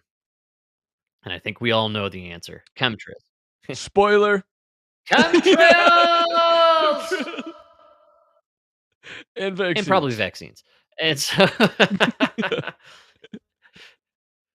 how could you deny that vaccines have something going on when we're all taking the same vaccines and everybody has the same problems? I know. And then the Amish are perfectly fine and healthy and normal. There's nothing Perfectly wrong. fine. Not I just know. the Amish. Everywhere Bill Gates hasn't injected people with Yes, dude. vaccines, they don't have the problems we Like, have. I don't know, it just seems obvious to me, but, we got a no tuck rule on this show. We're breaking that rule because all rules were meant to be broken, and he had RFK on, and it was a great interview. I recommend the whole thing to everybody. Huge, massive bombshells dropped in the entire hour and a half. I It's mean, crazy. too much to cover here, but I think the bombshell of the day was the claim on the autism rates, with their placebo test study. Am I right about that? I think it was a Yeah. placebo-based. I don't think I think they didn't do the placebo, so then that's when they had to gather That's the right. data Yes, and from vaccinated versus this is unvaccinated children. Pfizer we're discussing, and, we'll just let RFK, lead the way here. What you would do if you wanted to find the answer, which is to compare outcomes in a fully vaccinated group to health outcomes in an unvaccinated group. And CDC did that study in 1999. They brought in a team of scientists under a Belgian researcher named Thomas Verstraeten, and they looked at the data. They looked at children who had received the hepatitis vaccine within the first 30 days of life and compared those children to children who had received the vaccine later or not at all. And they found an 1,135% elevated risk of autism among the vaccinated children. 11 times? Yeah. Get the fuck out of here. Wow. I think I found the problem. 1999 they did this? 1999. They hid that info for 30 years, man. Unbelievable. That's crazy. And everybody who was saying, all the parents that were fighting it, they were all called conspiracy theorists. Everybody called conspiracy theorists. They knew for 25 years. They tried to 26 years. destroy Jenny McCarthy's career. They trashed Jim Carrey when he was with Jenny McCarthy for it. And there's this really bizarre interview with Robert De Niro a while back, like 15 years ago, where he tried to push a documentary he made about autism potentially being caused by vaccines. They stopped the film and they threatened De Niro with something because then he just went bonkers and started going, batshit crazy on the Trump derangement syndrome. And so, and he went crazy for Yeah. COVID. He loved the COVID. Ah, man. but De Niro has an autistic kid and he's always blamed the vaccines for it. So, Oh, that's so sad. 11 times. It explains everything. And just imagine all these kids that couldn't that's be what found. kills me, man. All these grown Yes. men now. And think about 25 years. Now you got men in their 30s. Yeah. Women too. But it's mostly men, that's why I thought it right? really hits men the hardest. And It's because we're borderline That's retarded. Normally. No! Yeah. We're this close, man. We don't got room, a lot of room to lose here. Yeah, man. We're already knuckle draggers to begin with, so I keep That's so sad. I can't No, even no, joke about it's it. shocking that this is an "I told you so" one that we really didn't want to say, but it's nice now that we actually have some valid data and information, even though it was suppressed. We can now absolutely, definitely say, "Oh, the vaccines are causing autism." But how evil are these people that you hid it for 25 years and then kept vaccinating these Yeah. kids? And Dude, the autism rates, dude, what is it? you just it's 1 in 12 in California. Remember, it was like Yeah, 1 in I 30? remember the 1 in 33, and then yeah, that's right. Certain places, Overall. yeah, it's a lot worse. 1 in 12? And you're just watching all these kids with autism and you don't care. You're just counting your dollar bills. It's crazy. That's people. There's evil people in Yes. the world. Not Donald Right. Trump. Yeah, man. Right? There's other people you The should worry nameless about. creatures out there who are running these corporations and making buco bucks off of your illnesses and injuries, man. These are some of the most diabolical Ah. creatures on the planet. And I wonder if they vaccinate their kids. good question. Or You should have to vaccinate your kids if you're giving it to other we need people. vaccine disclosure, right? Just like we need to know who actually took the COVID vax. So, you know what?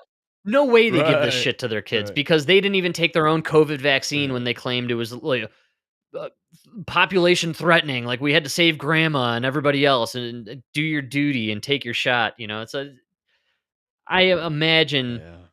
Well, what are the rate of autism? Mm. What's the rate of autism for people who are in the 1%?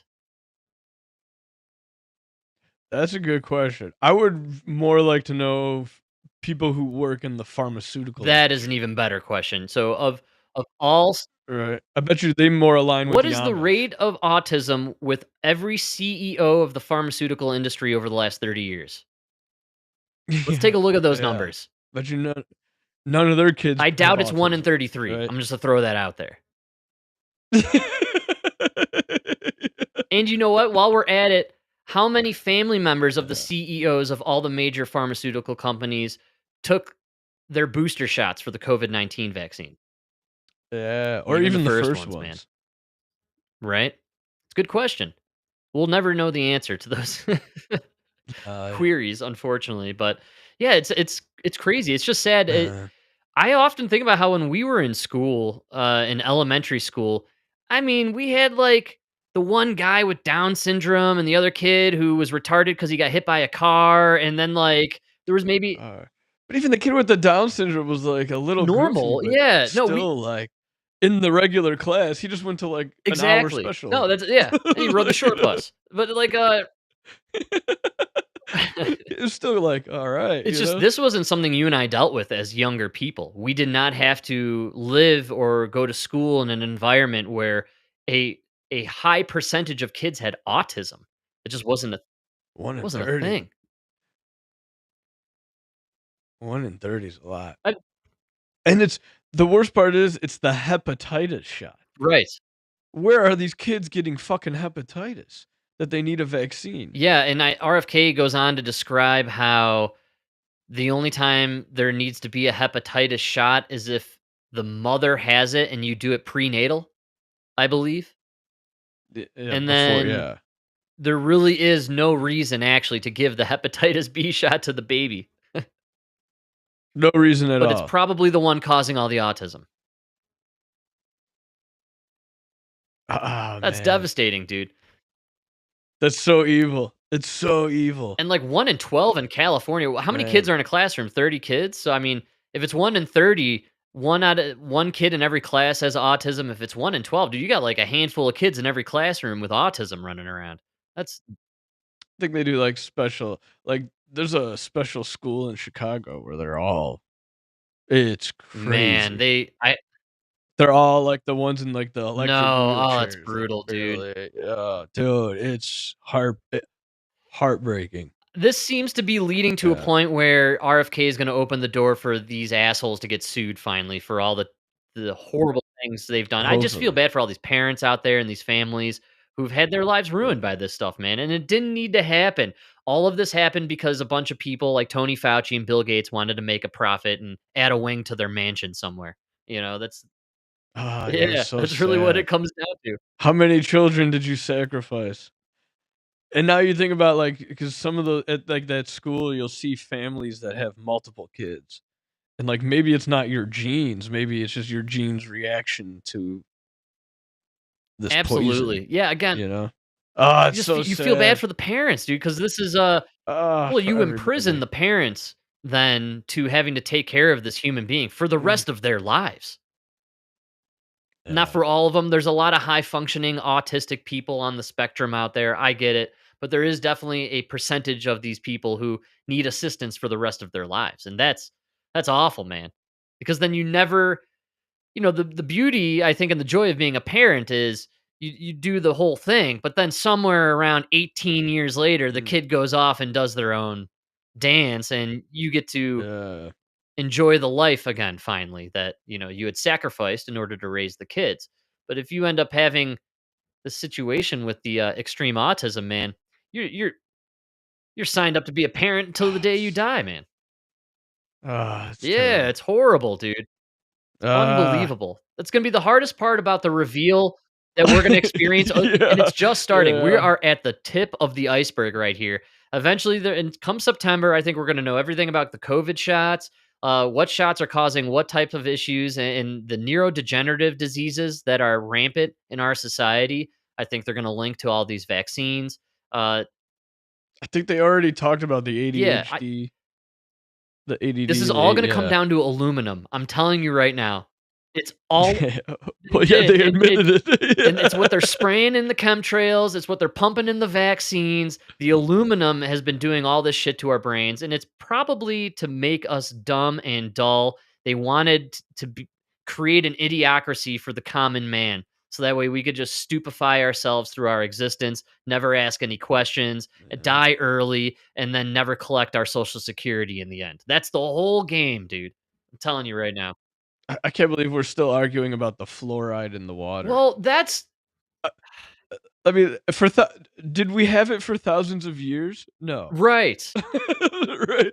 So maybe we don't need it. How did all these humans survive without They're getting it very before? excited because RFK kind of casually admitted that there may be an increase in cavities because they were taking the fluoride out of the water. Did people stop brushing their teeth? Is my question. Is that what happened? And how is here? it not racist to say that this affects the minority community? This affects black people more.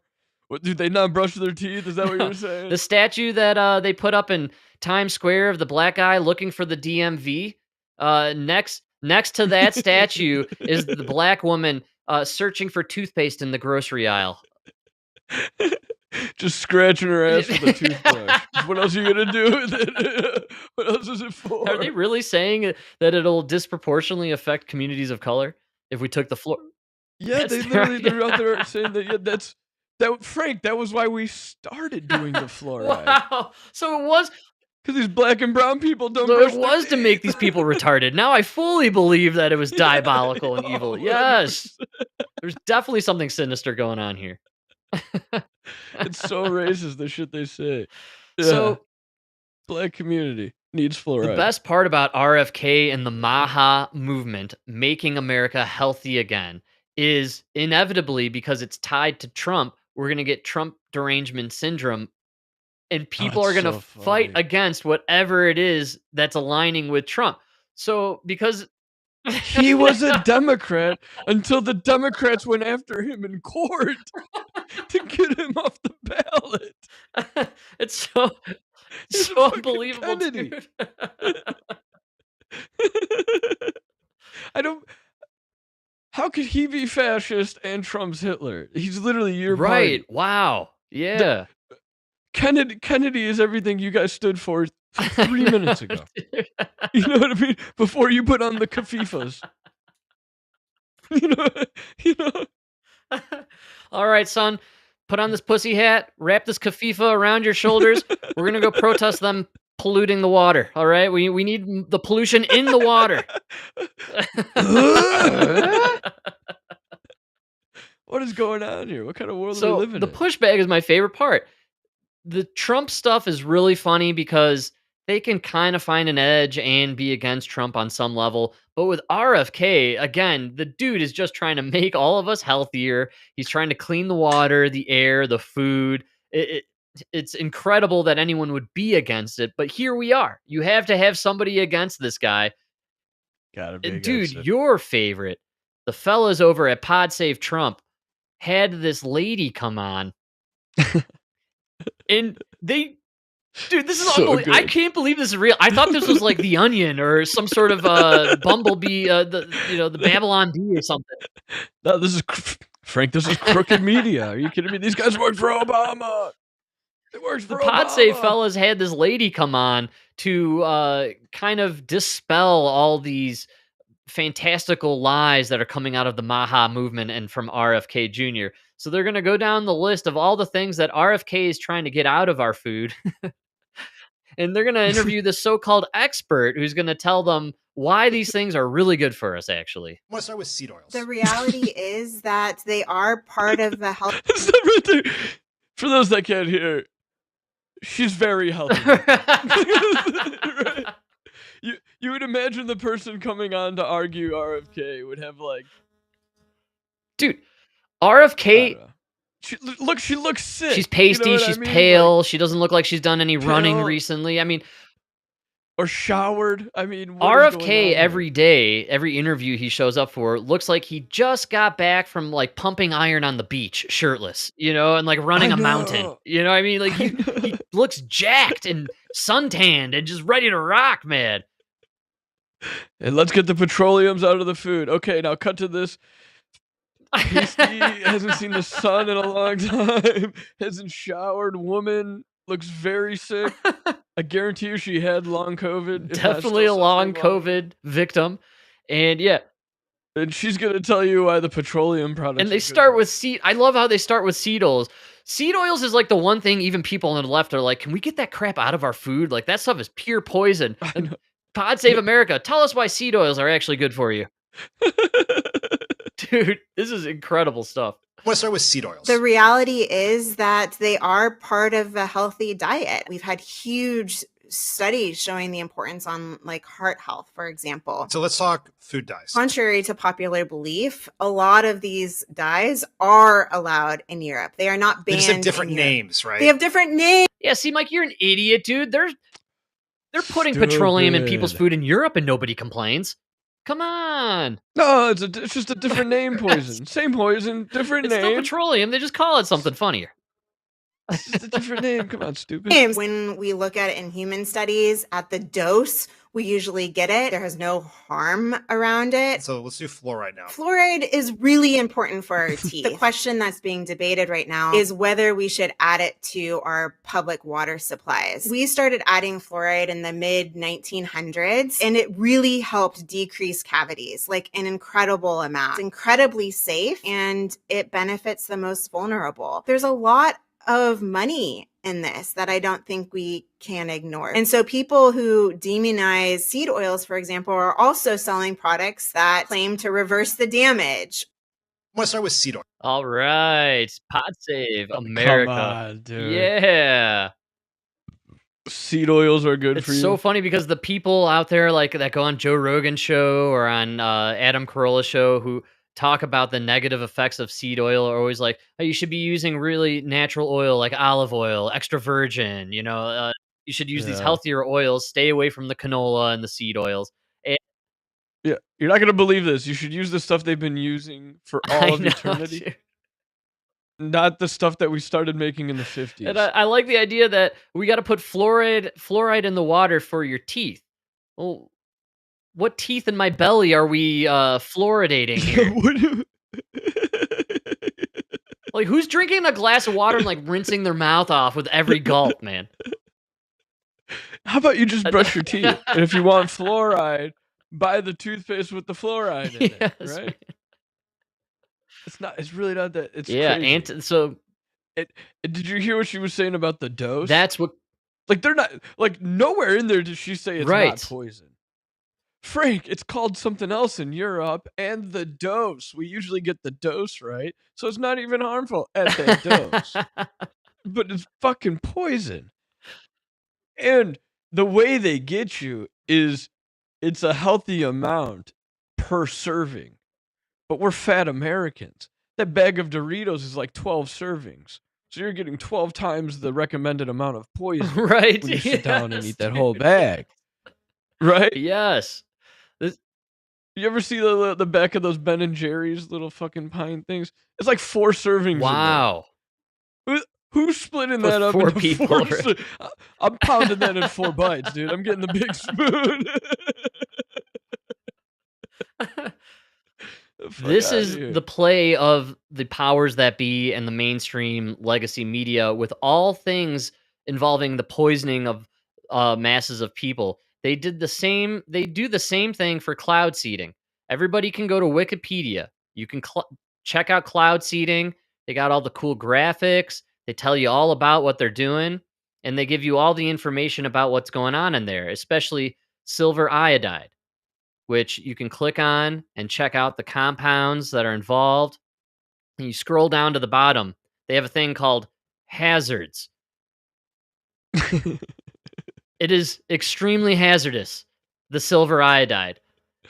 But what do they say when the experts claim it's okay to cloud seed and there's no effects on human? The dosage of the silver iodide when it disperses, Mike, it's you don't even have to think about it. It's barely even reaching you. That's how small the dose is. So yes, we are spraying chemicals that are highly poisonous and hazardous for life. But the dose is so small, Mike, you barely even notice that it's there. Wouldn't even notice it. Dude, that reminds me of that, wasn't it that Clouds of Secrecy book? Where it was like they did some test where like they had like a little, like a few particles in a tube, and then the people would inhale the air in the tube, and then they're like, oh, it didn't catch on in their body. Like their body expelled all the particles. And then so then they used that to justify just dumping tons of it in the air. Over a population.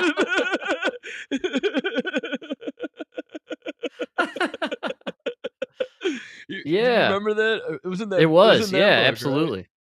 No, they applied. That's kind of why they did their test on San Francisco.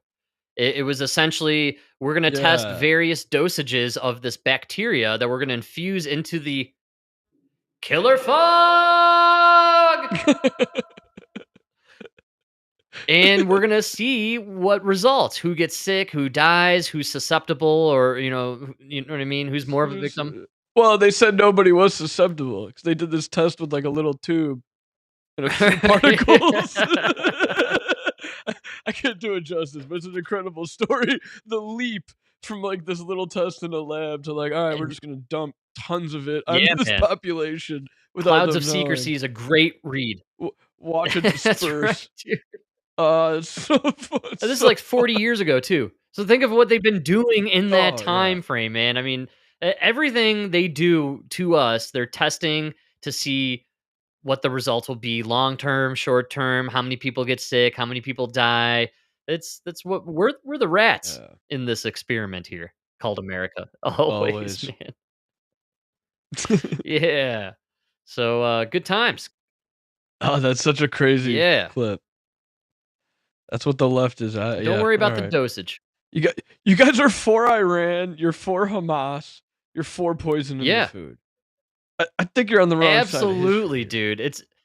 They are the 20 on the 80-20 issue for every issue. For every issue. And listen, I've said it with Putin a million times too. He could be evil and right that GMOs are bad. Like you could be, you know what I mean? You could be an evil dictator who blew up an apartment building just to take over your country. True? And you believe GMOs are bad. That could be true too. Dude. They don't have to be mutually exclusive. Great call. Know? The dude is evil. He orchestrated a false flag on his own countrymen in order to kickstart a war, right? Terrible. Killed thousands of innocent people. Are you talking about 9/11 or? Oh yeah, sorry. Yeah. No, I got you. Russia. All right. I got my false flags confused there. But yeah, this guy's a monster. He's willing to do that to his own people. But those very same people that he is willing to commit an atrocity upon, he's also saving them by the day by eliminating GMOs from the food and making sure that they're eating healthy. I mean, it's kind of crazy. I don't know what to think of Putin. He kills people with plutonium, but then he's like, the GMOs. That's right. Wouldn't give it to my worst enemy.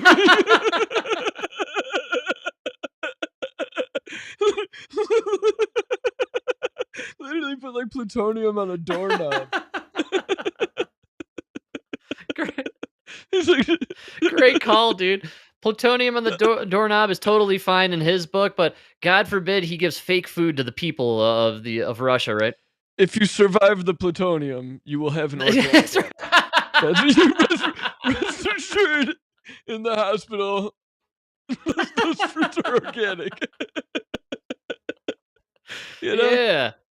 Just shows you everybody's got their own morals, good call. You know, it's just Well, with the Democrats, it's so funny to me that they're anti-MAHA, anti-RFK, and his movement to clean food. When I came out to Boulder from Chicago 15 years ago or so, man, I was shocked by organic food and, just the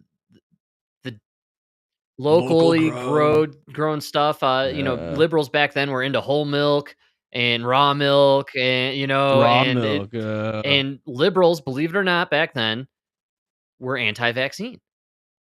Anti-vax. So now they've switched, and that's why the MAGA movement in our current political landscape right now is so funny, because you basically have four parties in existence. You got MAGA, and then you got your regular conservatives, and then you got your regular Democrats, and then the extreme left.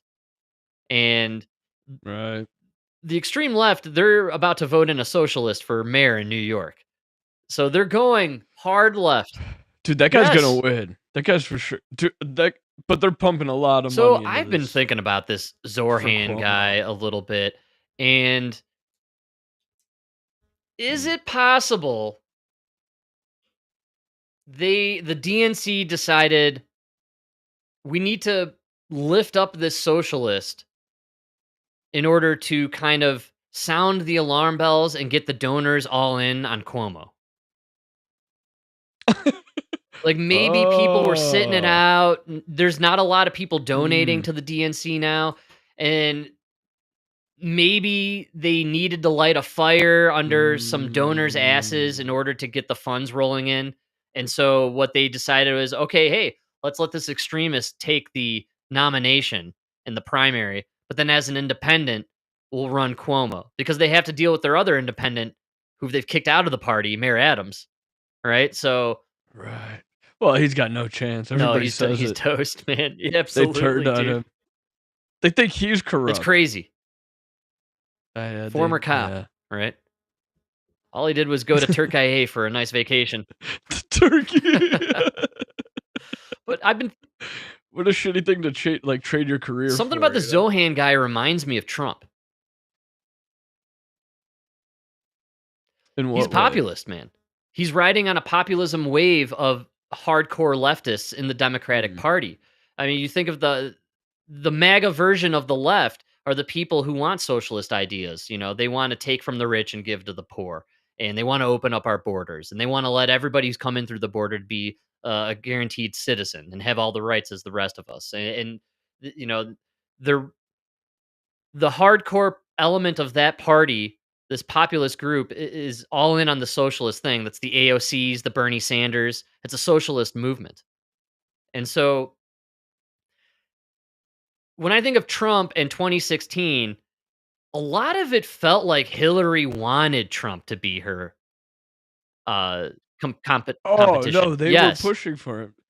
Same thing with 2020 and because 2024. They could beat him. And so I was thinking maybe there's some element of that in play here, where they pumped up this Zorhan guy so that way they could beat him on the other end. Could be. Right? Maybe. Could his ideas. I just don't think that many people like Cuomo. I feel like they would have picked a better horse. I know. Well, maybe they had no other choice, and Mayor Adams wouldn't walk away. So, fine, fuck it, we'll go with Cuomo. We'll have him go against the socialists. Yeah, but Cuomo, in their primary debate, they asked this question. I don't know if you saw this clip. It was, what will you do on your first week as mayor? And every single one said they were going to go visit Israel.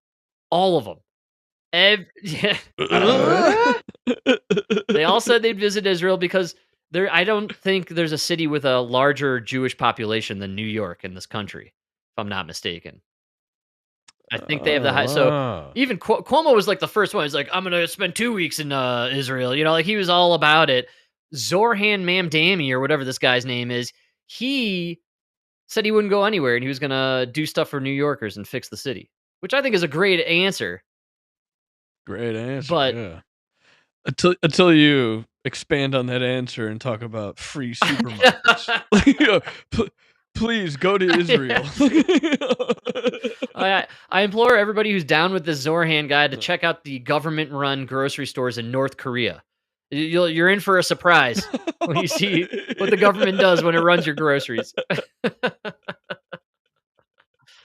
You ever see that video? It's old, but it's been going around again of the guy from Cuba in I the did see supermarket. that. Yeah, he's at a It's one of the Costco and he greatest starts like videos. He's like, crying almost by holding the meats. oh, he's like, we saw it in the movies. I didn't think it was real. Like, Dude, communism is real bad. And that's why this Zorhan so guy is bad. bad news, but he's such bad news and he's such a populist for the left that I can't help but think that there's some Clinton-esque 4D chess going on here. Or maybe, just maybe, whoever's running for the Republican in New York's like, let's push the socialists and get everybody to come onto the red train, you know? Oh, like, let's bring them to the right. You can't win. I would put all my money on helping him win the primary. Man. Help the conservative guy? What? No, if I was the conservative Oh, yes, guy, absolutely. I would have spent all my money For on sure, because helping you the want him Zorhan to be guy your win the competition. Yeah. primary. Oh, it's my only Exactly, chance. dude. So there's something going on here with the Zorhan guy. Somebody helped him get to this level because they want to win some sort of prize on the other side. That's just my whole thing, because there's no way people really want to go socialist in this country. If that's the case, the PSYOP is complete and China's ready to take us over at this point. Well, no, that was going to be my next question, is what is it about socialism that it won't go away? And every so many years, people get this idea that they can actually do it the right way. It's this Robin Hood mentality of stealing from the rich and giving to the poor. People are all for it until they maybe land on some success and then have their own amount of money and maybe their own house. And then they start to think, wait, I don't want you taking my money. I'm barely rich.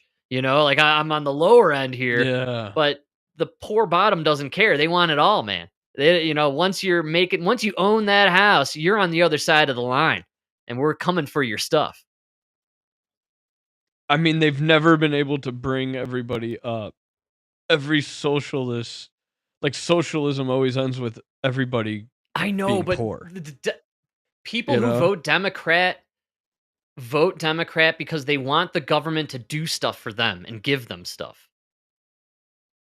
But just look at anybody who's on disability or any kind of social welfare from the government. They don't live a good life. No, not at all.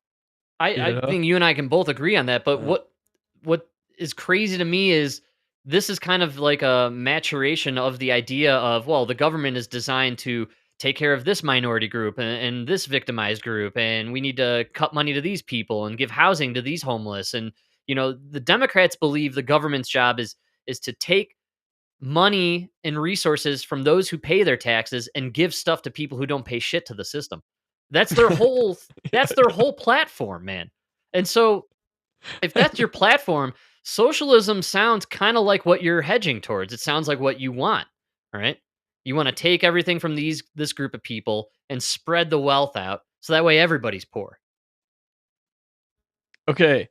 And then now if you just throw in and everybody with the money is a Jew and you put socialist in the name of your political party.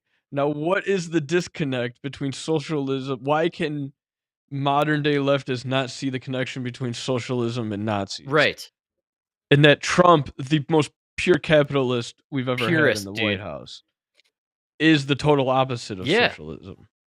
Opposite the Nazis. This Mondami guy hates capitalism. He's talked about it in interviews. He's like, and so is these people are anti-capitalism, pro-socialism. And I can't get over the idea that these people want the government doing anything for them. The government does nothing right. Our government is total trash. Go spend. Well, they're on it with the chemtrails, dude. Yeah, I know, dude. What's the one? Well, no, they're too focused on the chemtrails to focus on anything else, man. We're manipulating and modifying the weather. Geoengineering takes a lot of hands on deck. We could do the supermarket. Great. Better than Aldi. But all of our best. That's right, dude. So they're all working at NOAA down in Boulder, man. They're whipping up storms left and right. We're best of them. That's where all the MIT grads go. Yeah. Everybody knows that. Oh man. Oh wow. Well, Mike, I can't believe I'm saying it here, but there's no doubt about it. I think we scratched everything on that docket for the most part. Might have left out some goodies. Oh, it'll roll to Sunday. What was that meme from? That is The Fugitive. Yeah, that's right, man. Awesome movie, right? Great movie. They don't make. Oh, great movie. You see they're redoing The Running Man? I heard something about this. There will never be a successful remake of an Arnold Schwarzenegger movie ever. Never ever. Because there's no Arnold Schwarzenegger, replacing Arnold, man. Like, come on. Yeah, you need the whole accent, thing, the cheesy one. Like, even if you had the same script with the same one-liners, they wouldn't be nearly as hilarious or awesome if somebody other than Arnold is saying them. Good call. There's just something about the guy's energy and aura. And like, just the idea that they didn't even try to hide it. He's a robot from the future. Future America. And he's got an Austrian accent.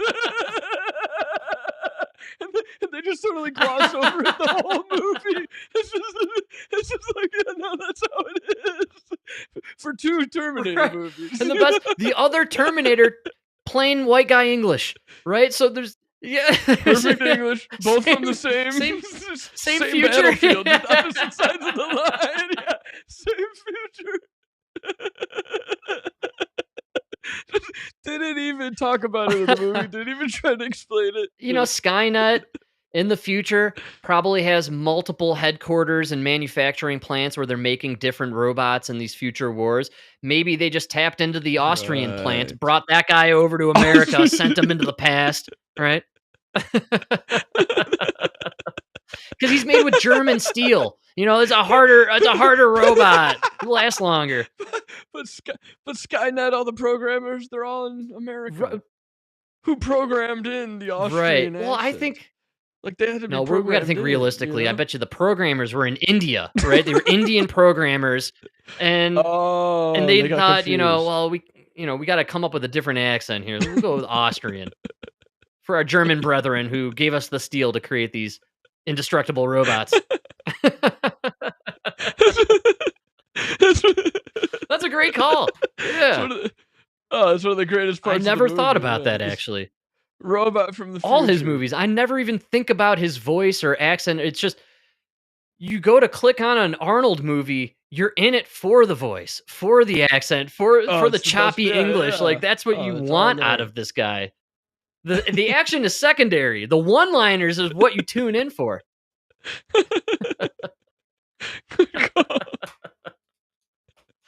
Oh, man. Well, Mike. Great movies. I can't believe we're there. Fastest hour in the universe. I want to thank everybody hanging out. I hope everybody has a great rest of your week. For now, it looks like we avoided World War III, so this is good. We won't be drafted right now. It's over, dude. I think we may have world peace on our hands. That might be 6 months. That's all it took the guy. It's pretty incredible, dude. I'm really happy because by the time Trump's out of office, I'm 40. Good call. So, and we're good. We're definitely going to World War III after Trump is out. There's no doubt about it. Oh, yeah. Oh, because I'm assuming we're just going to elect some gay or trans or somebody. They're going to swing really hard the other way. Pete Buttigieg is going to remove his penis and run as Patricia Buttigieg. Yeah, the first woman. We'll have to do some Brigitte talk on the next episode because some juicy stuff came out about that. That's right, man. Well, until then, have a great rest of your week. We will see you all on Sunday. Yeah. Number 11. All right, I can dig it. Very nice. Better than the last one, man. This is terrible.